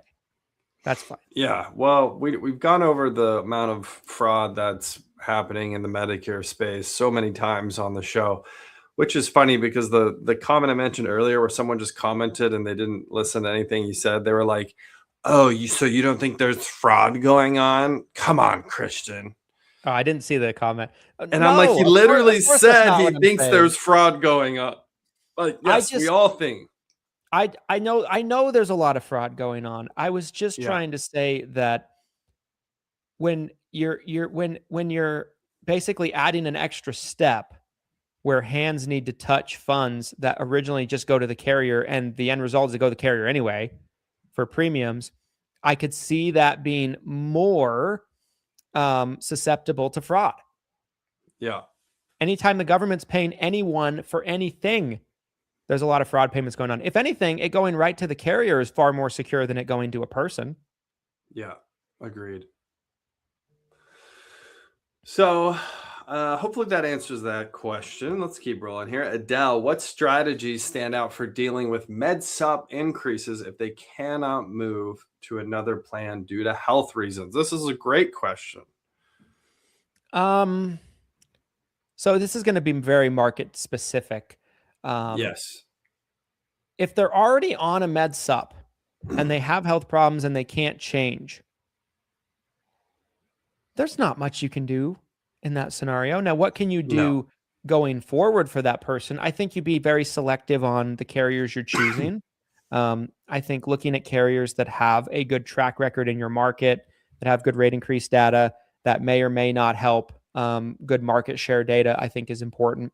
AM Best ratings, loss ratios, all of those metrics, you want them to be healthy when you're writing the person in general. That's something you can do right off the bat.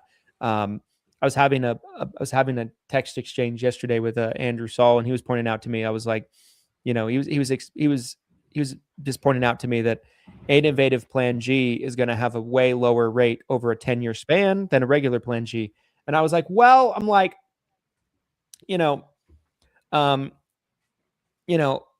I think I said, I'm like, but in Utah, it went up like, I swear it was 19% in 2025. I'm like, that's a lot. But then he was like, well, 2024, it didn't have a rate increase. This upcoming year, it's probably not going to have a rate increase. So you have 19% over 3 years. I'm like, oh, okay. So like high deductible plans could help. Innovative plan G can help.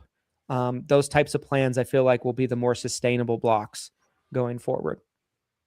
I mean, what stands out to me on this one is, sometimes you got to flip them out of a MedSup plan and into an MA plan, right? But if they have health problems, I mean, it depends on. If they have health problems, that's probably not good.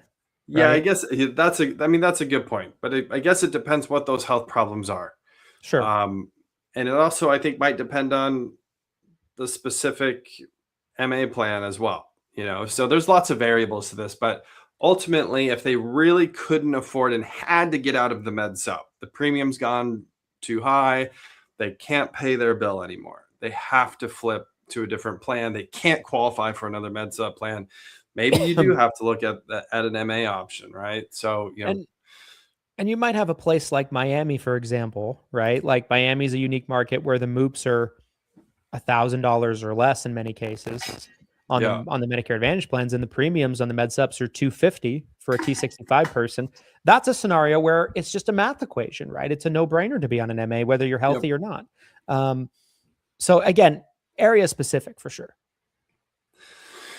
John, on the price of drugs, the pharmacy benefit managers get compensated based on the cost of drugs, so have no interest on loan. So I guess the question is there a conflict of interest with pharmacy benefit managers getting compensated? So why would they lower the cost of drugs? Because it's almost like a commission. It's an income to them. Fair question. I think it's been a conflict of interest for many years with the pharmacy benefit managers and carriers because a lot of them are owned by the carriers. Yeah, It's just kind of an incestuous relationship in some cases. it very much so is. We are at 102 questions, guys. I need 9 Are more we really? questions. Yeah, 102. So I need 9 more questions to beat Christian. Now, there's some duplicates in here, though, so we probably need more than that. On There's my some sheet, I only see 80. What am I missing? Oh, you're right. Well, that's split up into several categories here. So I was adding 20 plus 8. So yeah, we're actually further away than I thought. Okay, I'm trying to cheat this. No, I'm trying to cheat this system. I'll do anything to beat Christian at this bet today. So I'll copy and paste the spreadsheet 3 times if I have to. Keep the questions coming. Again, one question gives you one chance entered into the giveaway to win free Turning 65 leads from Lead Heroes. The link's been dropped in the comments. If you want to grab yours before the discount ends tonight, head over to leadheroes.com. All right, Wendy asked, well, Highmark just announced no more PDP commission on new business in Pennsylvania and Washington. Were they the last holdout? Probably. I'm assuming so. Christian, were they the last holdout on PDP commissions? No, HealthSpring still pays on some of their plans. Okay. Not all, and not a lot, like $1 a month.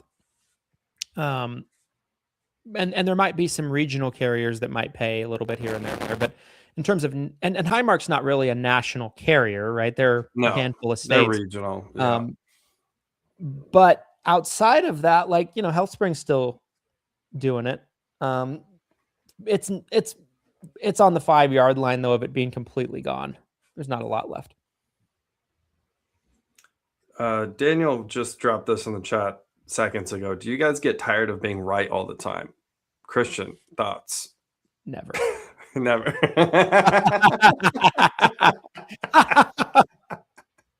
Clip that. That's the podcast ad right there. Ron, do you think they really want to solve our healthcare? It appears both sides are just trying to kick the can down the road and let someone else deal with it.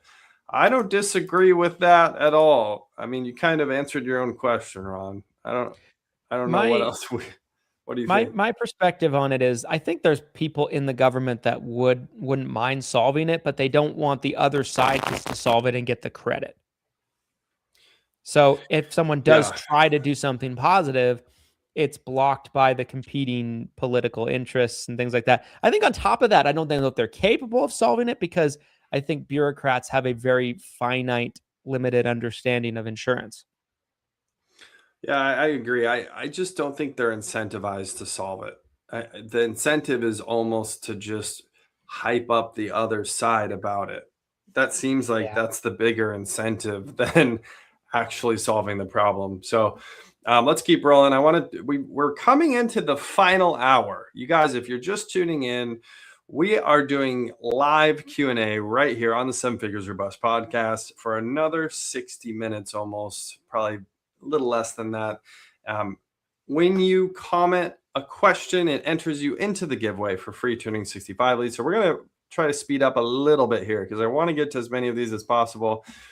John asked, on the cost of doctors, hospitals, and medical providers, negotiations with the carriers, especially a carrier that has a financial interest in the hospital. They're both maximizing the price of care, so they have more of the patient's money to share. The only person who's not happy with the cost is the person paying. Sure. Yeah, I don't know what's the question, John. No question there. No question.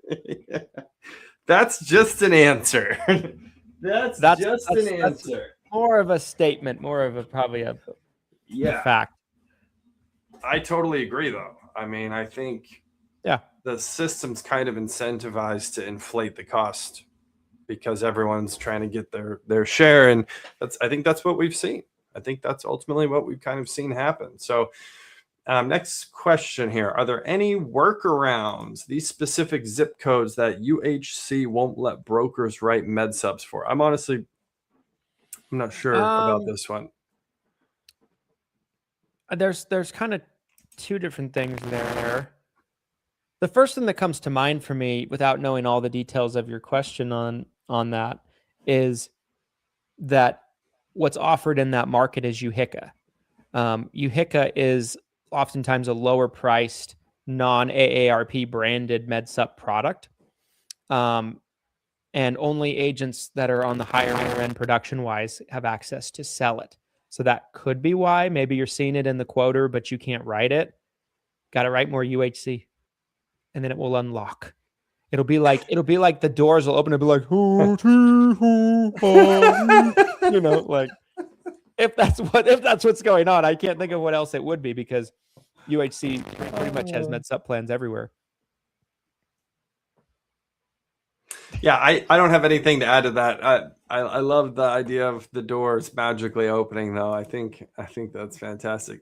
Question from Mike. Fantastic.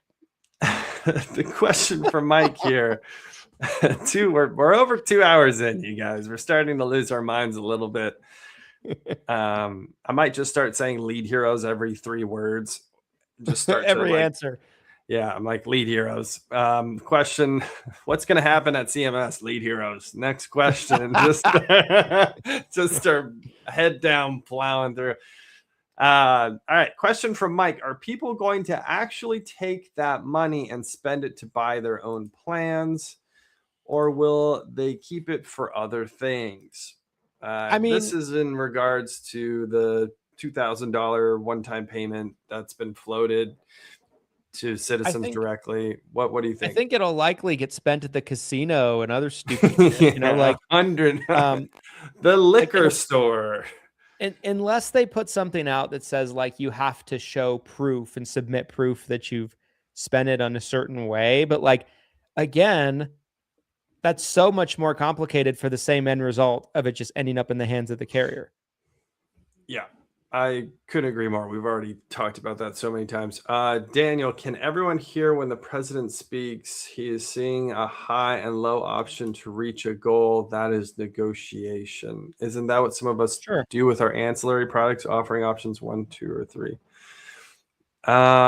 Yeah, I mean, there's always some posturing, could be a little art of the deal in there. Some salesmanship going on for sure. I don't think anyone would disagree with that. Here's a good question from Avery. Christian and Glenn, how long have you guys been in business? Why don't you field that one, sir? So me personally, I started as an agent in 2014. I sold for probably 6 years exclusively on my own, built a very large book of business, and then built an agency around me. So 12 years for me. This will be year 12. Yeah. So I think I got started a little bit before you. I'm also older though. So Christian's the young buck in the room. Yes. 2013, got started, got involved with a local agency. Literally at the time I responded to a Craigslist ad about joining an insurance agency because I felt really good about getting into the insurance industry. I just felt like I needed to break in somewhere. So I just kind of went headfirst into the local agency. It happened to be a life insurance agency that focused on mortgage protection. I didn't want to get into PNC because I'd already kind of heard some bad things about PNC at the time. So I really wanted to get into life and health. It seemed like that's where there was a lot of opportunity. Sold mortgage protection almost exclusively for a little bit. Then I started to mix in final expense. Then I started to sell almost exclusively final expense just because of the ease of the transaction, being able to meet with someone any time of the day. Mortgage protection is great. I know a lot of people are out there still selling it. I'm still a fan of mortgage protection, life insurance. I just think that it's a very niche product and you have to be willing to deal with the niche. Bigger death benefits. Sometimes that means more underwriting. You're dealing with people who potentially are shopping more than someone who's just trying to buy final expense. But so that's a little bit of background about when I got in and how long I've been in the business. So collectively, about 25 years between the two of us, which is crazy. That's a lot of Yes. experience, would you say? Huh? A bit of experience, young. What is Uncle Drew call him? Young bloods. Young bloods. Yes. All right. Did you say today's episode is 2 hours? 3! As you can see, we are already past the That's 2 hour right. mark. That's right. Daniel's asked so many questions. I'm realizing we're probably nowhere close to 111 unique questions. No way. Daniel, no. No, we love it, though. Thank you. Yeah, Thank you, keep Dave. the questions coming, Daniel. Yes, I'm just trying to win.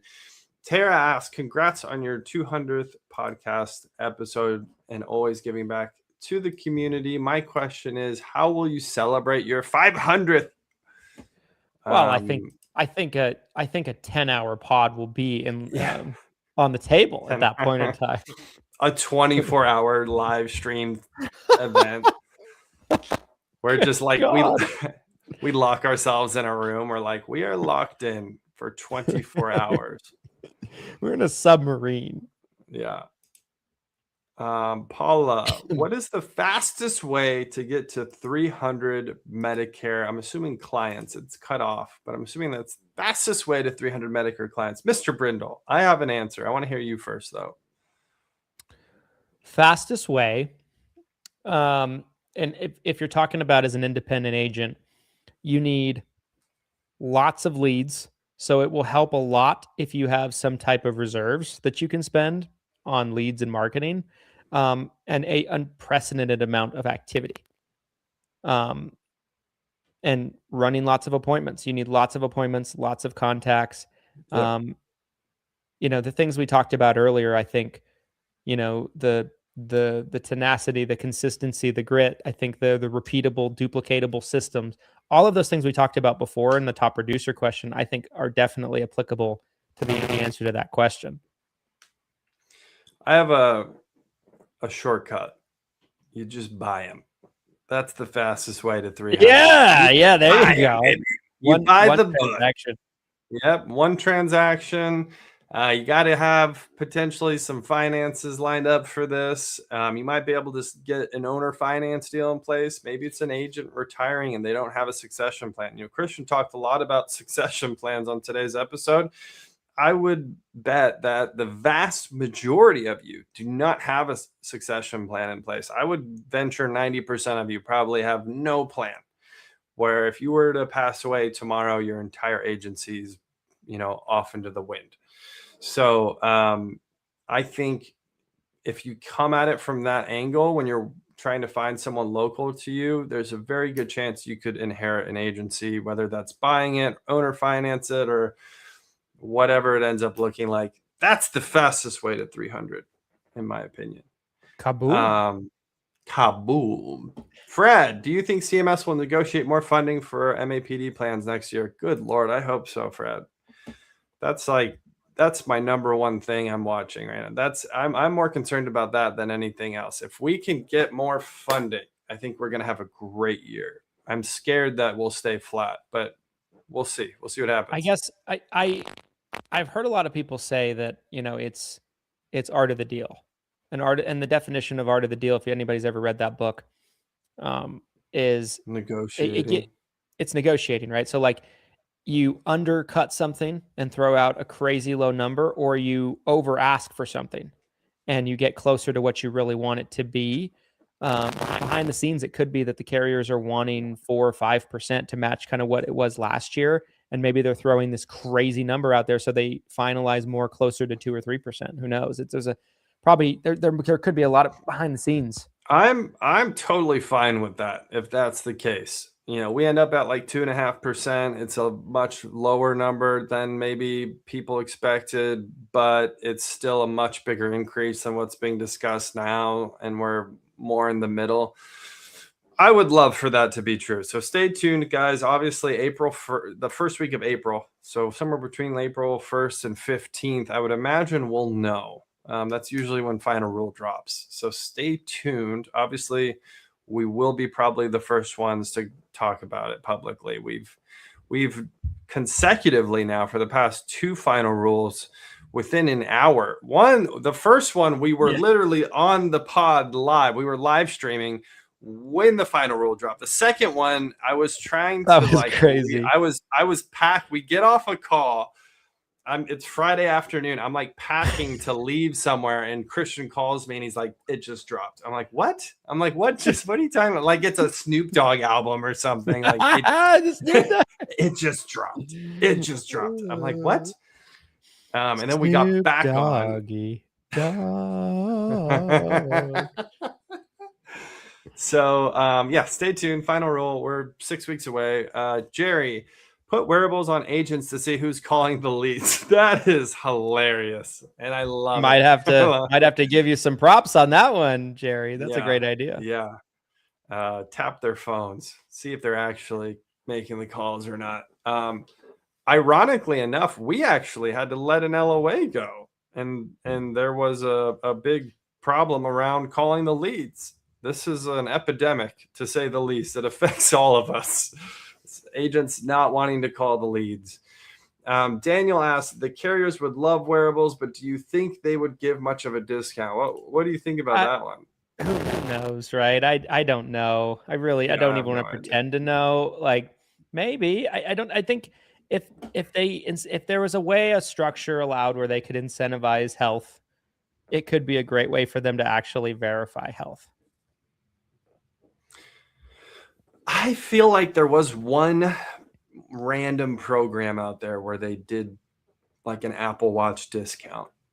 It didn't seem like a comprehensive program, like they were changing premiums based on the health information, but there was some sort of discount there. So if that actually were to, who knows? Like Christian said, I mean, big data though is so accurate that if they got their hands on that health data, which I understand a lot of you are scared about, I get it. I fall into the same camp. I don't want someone to have every scrap of data point on me, but it probably would allow them to really underwrite someone. And if you can really underwrite someone down to, this is the exact likelihood of them needing healthcare, you should probably be able to cut premiums for some of us down quite a bit.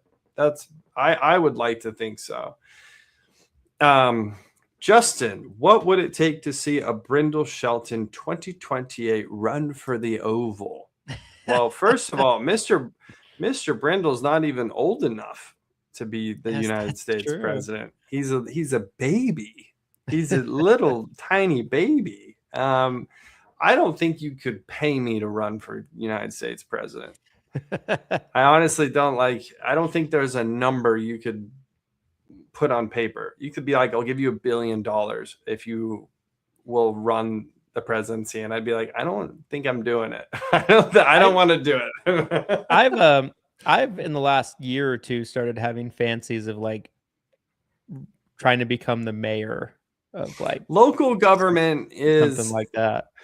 Local government's totally different. I do feel totally different. I've thought about local government positions as well, because again, you're involved in your community. You live in your community. You can have real change, real impact. I've seen it happen.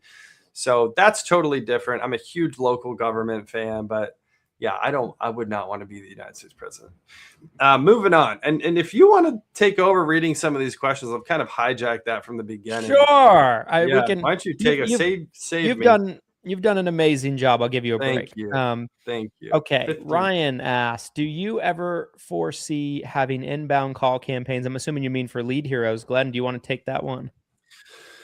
Yes. So, we've really focused on preset appointments, especially for face-to-face agents. We feel like that is something that we can really help with you guys leveraging your time and getting in front of people and keeping a full calendar.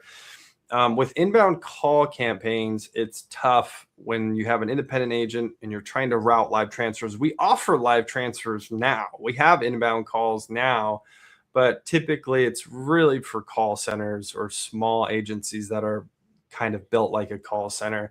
I don't typically recommend live transfers for an independent agent. I know there's other companies out there. They have other systems in place where they can do it by all means, but for lead heroes, that's kind of how things are going at the moment. Keep it moving.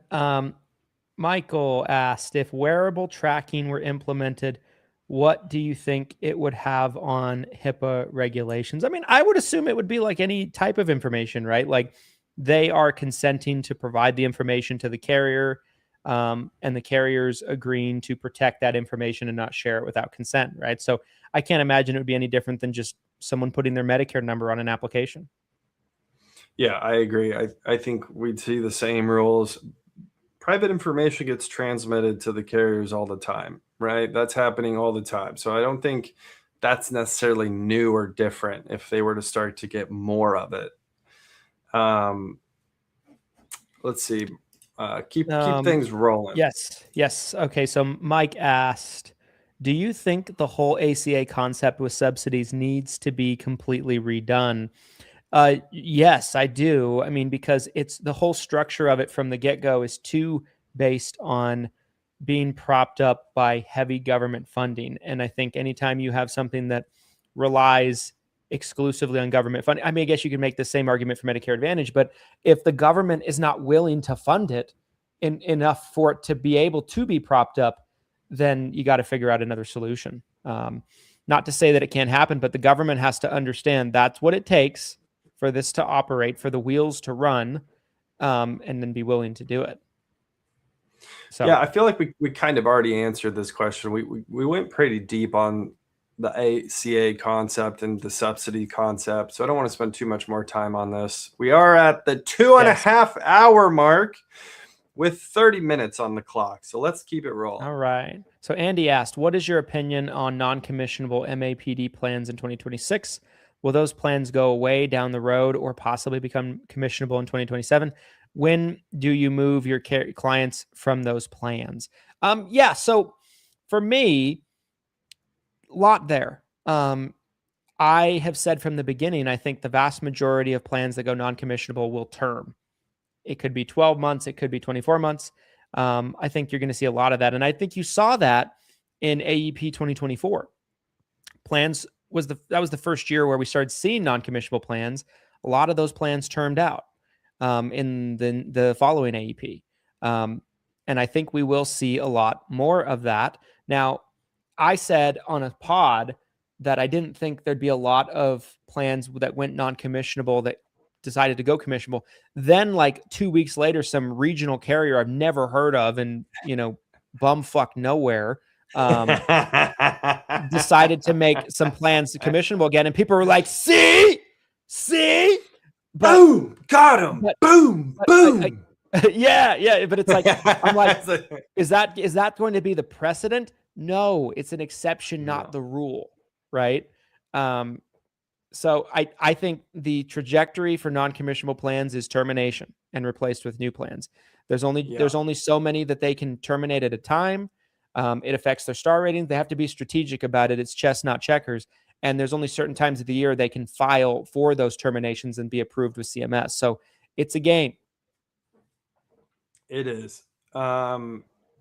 There was a question we actually I don't know if they're being categorized, but there's a question that is previous we didn't answer. It's from Chris. How much should a new agent be spending on leads? I really like this question. Why don't you go first? I feel like we kind of already answered that one in the budget one. I mean, I think it depends on what you can afford without it costing you groceries. And that number is going to be different for everybody. If you could pick a magic number, though, where you're like, this is probably, are you willing to, I guess? Are you willing to say a number right now? Gun to your head. $300 to $500 a month is probably a good starting out number if you can afford that. Yeah, I mean, again, it really depends on your goals. If I was spending out the gate, probably about $1,500 a month on direct mail, which was a lot. Yeah, literally, that's a lot. Literally less than a month in, I was probably 3 weeks into my career, and I'm being hooked up to a $1,200 to $1,500 a month payment. Mm-hmm. So, but I also was getting 80 fresh direct mail leads, all like clockwork. So I think it depends on what your goals are and how much you can spend. I think at least 500. If I had to pick a number though, like I was trying to make you do, I'd probably say at least 500 a month. At least 500 a month. I think even about if you don't have it. I think about new agents, and I think so many of them come in with nothing. So I'm sensitive to that, but gotta take a little risk. Okay, let's keep moving. Yes. Are the commission questions being blocked? No, I haven't got to them yet. I mean, we just answered one. Yeah, that's a weird. I don't know. You think we're trying to suppress questions? Like what? No. Carriers suppress plans. We suppress questions. Joan, answer to that? No, they're not being suppressed. They're not being blocked.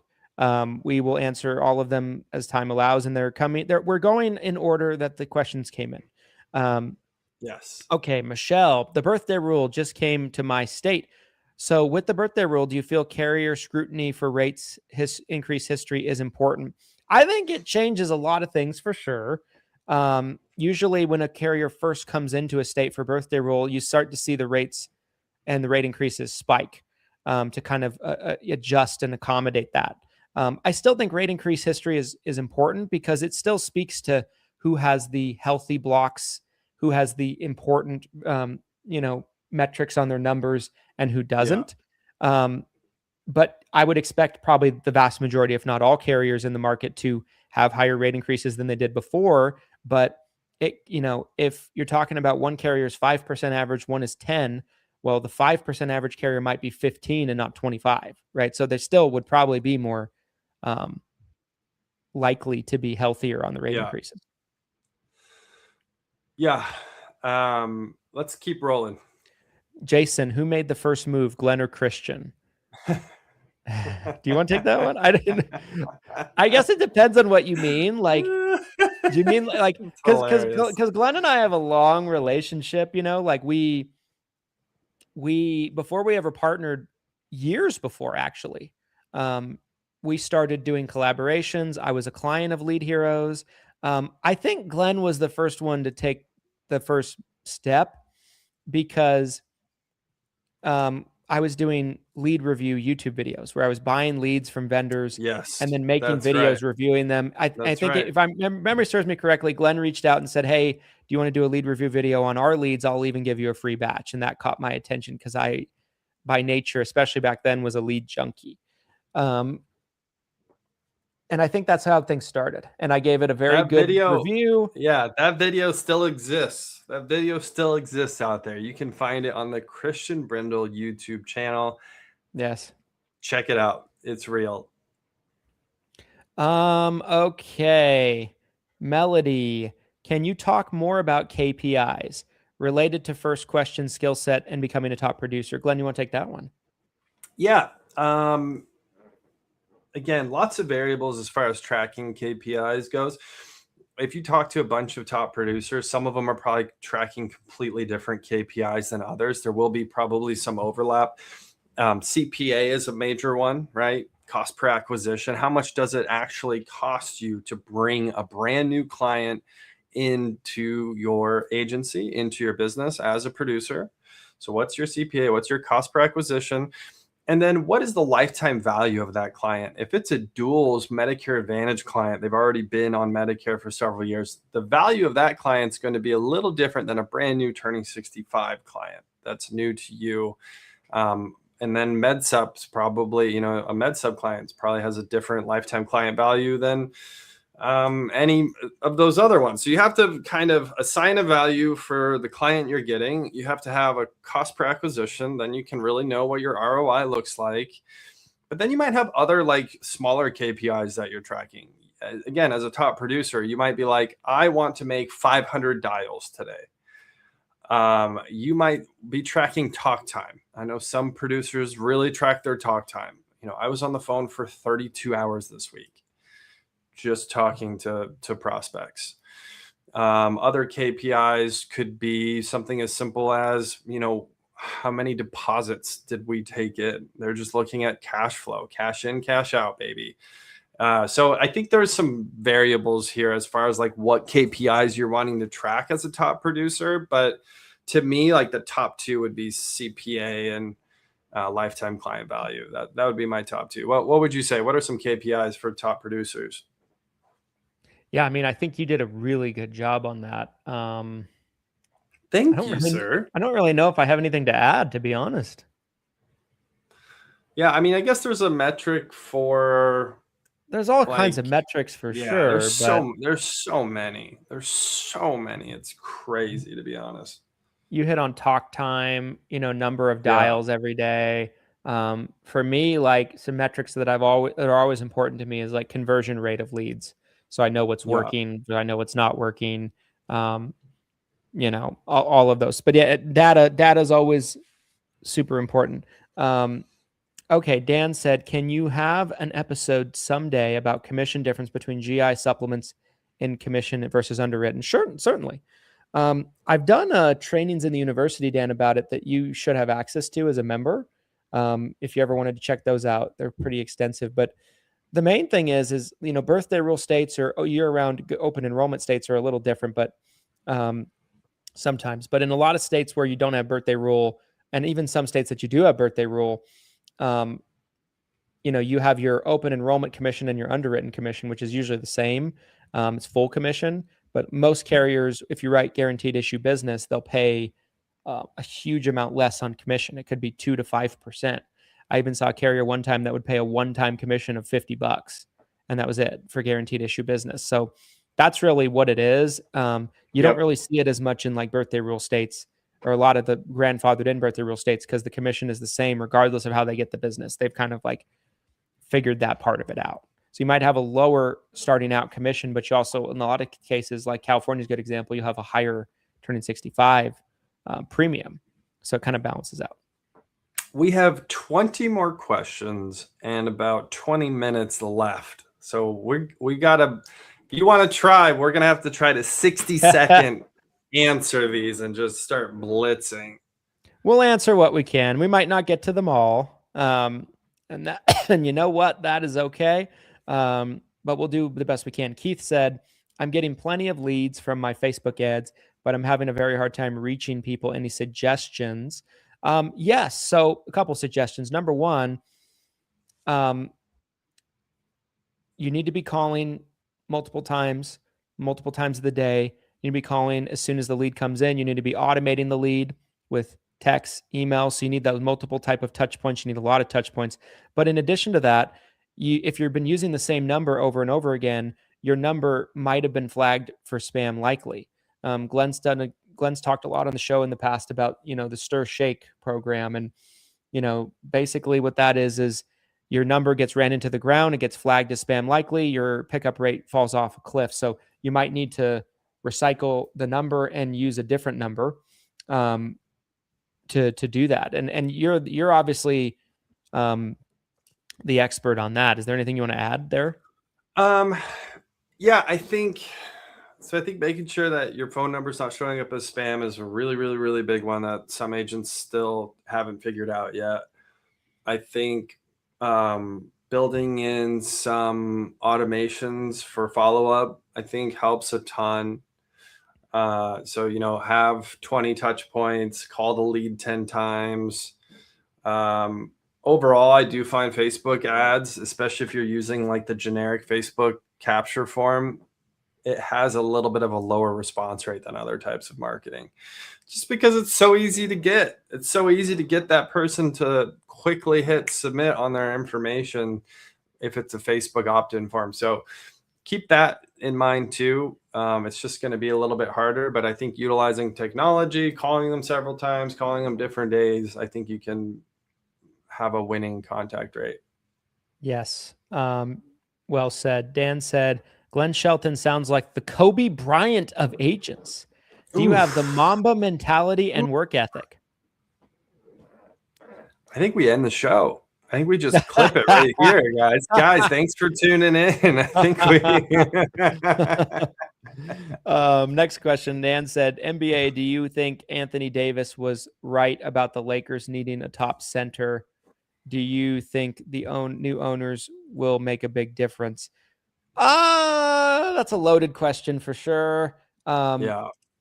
Like, do you mean like, do you think they needed a center when he was there? I haven't heard any recent comments of him talking about that. Maybe he has and I missed it. I think his best natural position on the team was a power forward. I don't think he wants to be a center. The year they won the championship in the bubble, he played power forward. They had JaVale McGee and Dwight Howard to play center, so they could do kind of the dirty work. The bubble ring. bubble ring. And who knows about the new owners? It seems like they've done a pretty good job with the Dodgers. It's the same owners, right?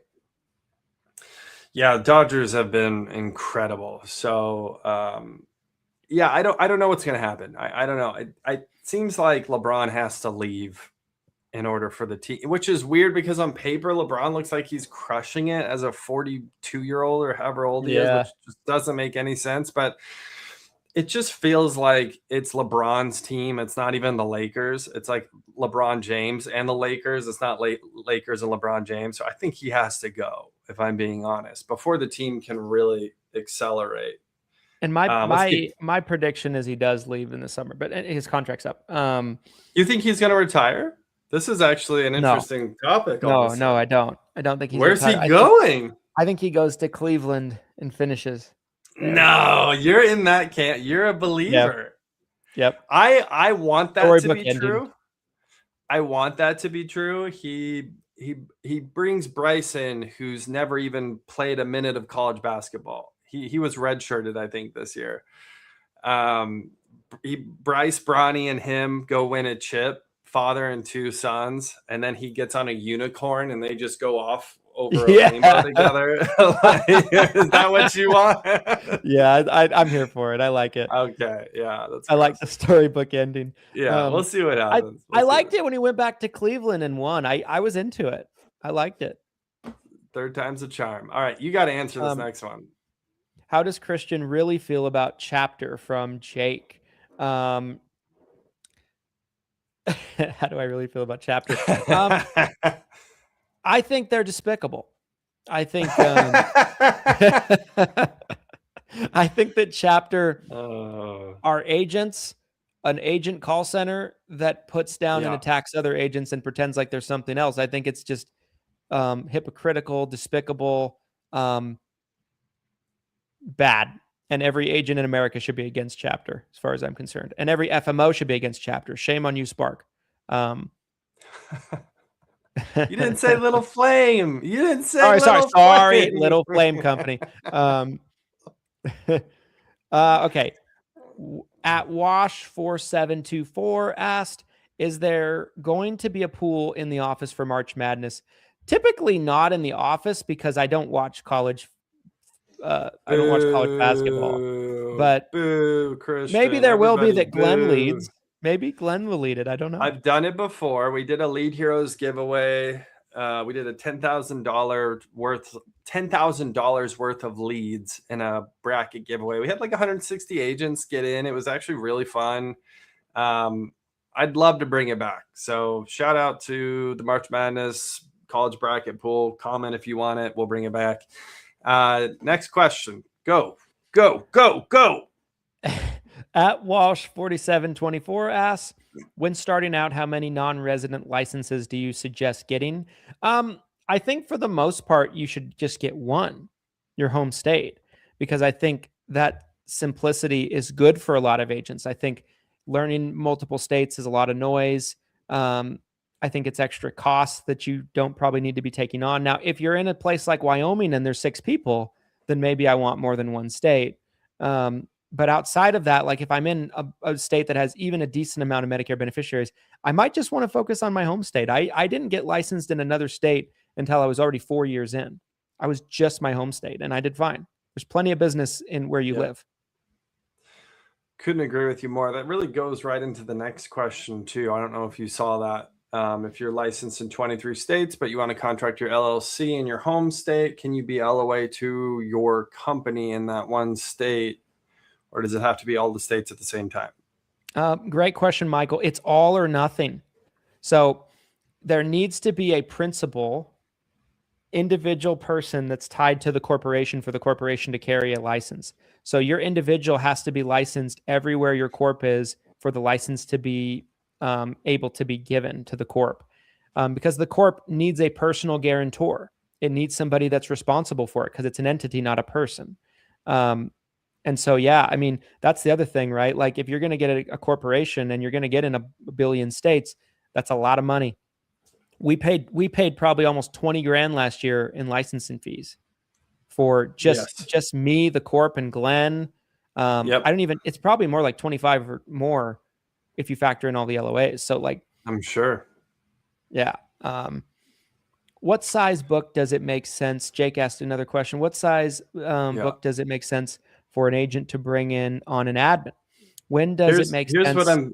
Here's what I'm thinking, because this is a really big one. Maybe we finish on this one so we can get into final thoughts. I know we have another call at the top of the hour. We do. So we're really butting up against it here, you guys. I really appreciate the questions. Yes. Again, if you've dropped a question on the stream, no matter where you're watching this, automatically enters you into a giveaway for the free Turning 65 leads from Lead Heroes. If we get off the stream and you still keep dropping questions, we'll continue to try to answer, and we'll also continue to let you guys into the raffle giveaway. So keep the questions coming. We're going to answer this last one because it's kind of a big question, and then we'll go into final thoughts.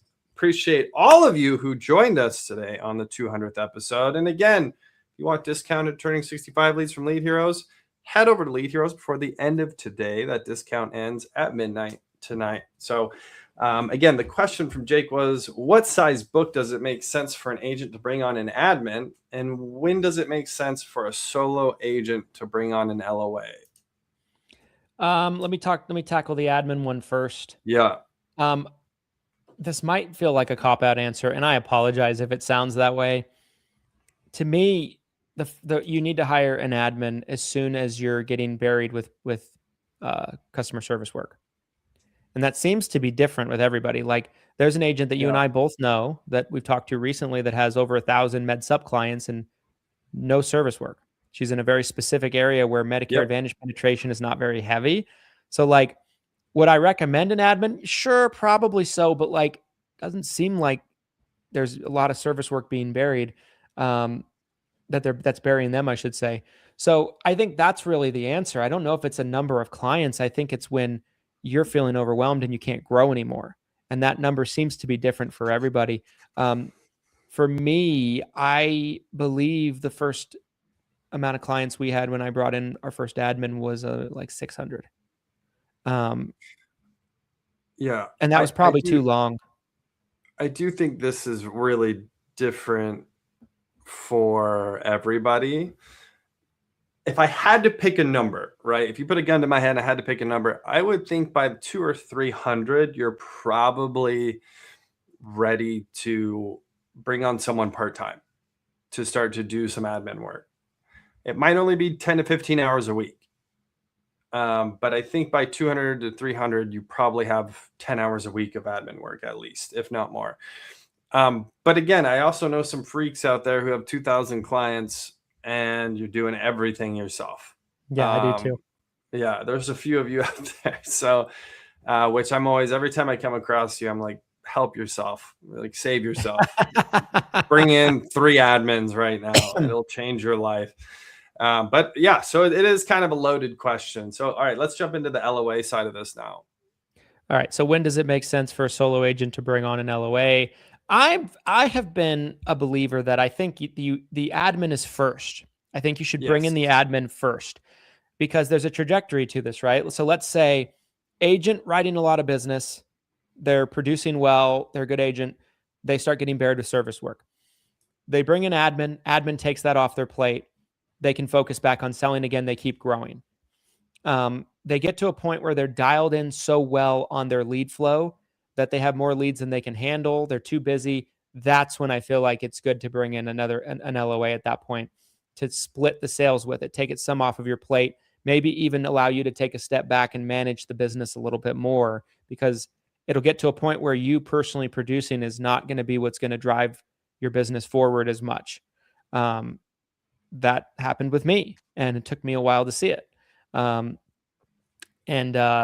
that's really the answer for me. It's more about stages of your business instead of necessarily client size.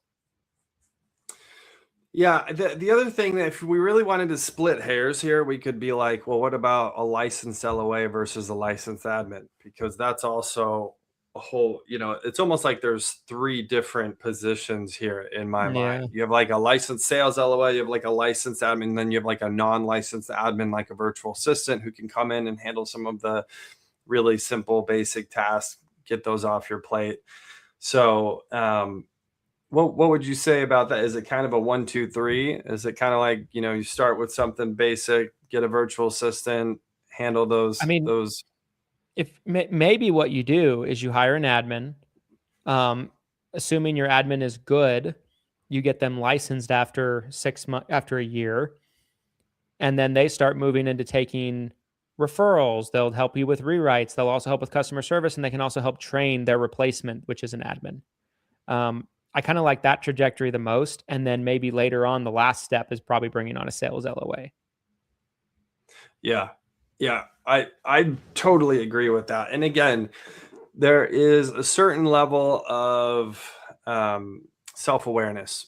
That's the word I like to use. Or when there's a loaded question like this, where you might need a lot of help by 300 clients, you might only need a little bit of help by 700 clients. Like, you have to be self-aware and understand how you're building your business, what the customer service level looks like, what are these admin tasks building up on your plate. There's a question here. What is an LOA? LOA stands for line of assignment, correct? Licensed only agent. Licensed only agent. I thought it was line. Why do I always think that it's line of assignment because you're assigning your commissions?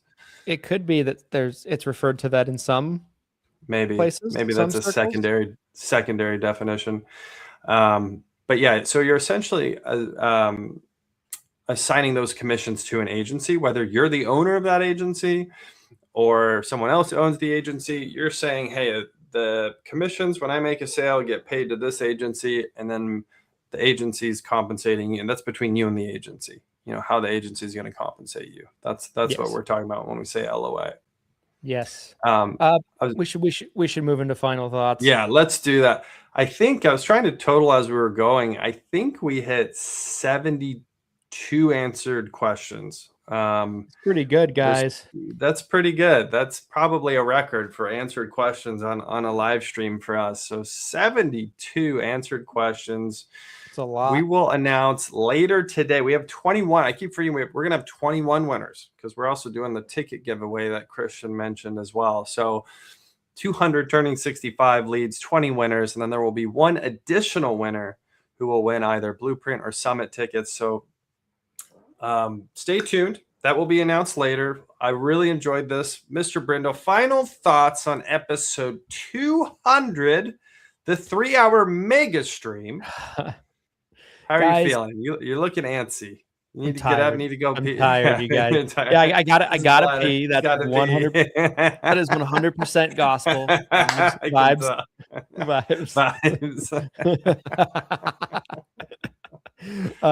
Guys, I wanted to say to everybody that's watched the show, been a supporter of the show. The show kind of started off in the first 50 or 60 episodes where it was me interviewing people, and then after Glenn and I merged, we started doing shows together, and we made it kind of a routine thing. Last year we were doing 4 to 5 shows a week, and now this year we've kind of brought it back down to 2 a week, 3 a week, in some cases. So all of you guys that have watched the show on all the platforms, we really, really appreciate you and your support. Obviously, if there wasn't interest in the show, we would not keep doing it all the way up to 200 episodes. Here's to bringing you guys lots of value, updates on the industry, some entertainment along the way, for another 100. We'll see you guys at 300 episodes. That's right. Yeah, I think maybe this will be like the new kind of system. Is every 100 we do a monster giveaway and a live Q&A. I enjoy these live Q&As, you guys. It's always interesting to see kind of what you guys are thinking about, what you need help with. Really enjoyed doing the podcast so far. Like Christian said, I mean, you guys are what really makes this machine go. You guys are the driver of the bus, as Mr. Brindle has said many times. It's been really fun. I think the outreach has been even bigger than I maybe anticipated, especially when I look at like our total reach between all the platforms. I think Brindle Nation is bigger and stronger than it's ever been. So we appreciate you guys. We appreciate everyone who watches, listens, supports the show, and all of our, agent partners that we work with. Shout out to you guys. I know I see a lot of your names pop up on the streams, even on today's stream. I saw some of you. So whether you're a premier agent at ESI, you're a Lead Heroes client, you're a Hire Heroes client, you're part of 7-Figure CRM or 7-Figure University, or you go to the summit every year, appreciate all of you who support any of our businesses. And again, excited about the rest of 2026 and excited for the next 100 episodes, you guys. Stay tuned. As always, if you enjoyed today's episode, be sure to give it a like on YouTube. Smash the subscribe button. Give it a like, comment, and subscribe on any platform you might be taking in today's episode on. Comment on it. Maybe even give a 5-star review if you're listening on an audio-only platform. And until next time, here's to your massive success, everybody. Thanks for tuning in. This was fun. 2 hours, 55 minutes. Pretty good show. Happy selling. Thanks, everybody.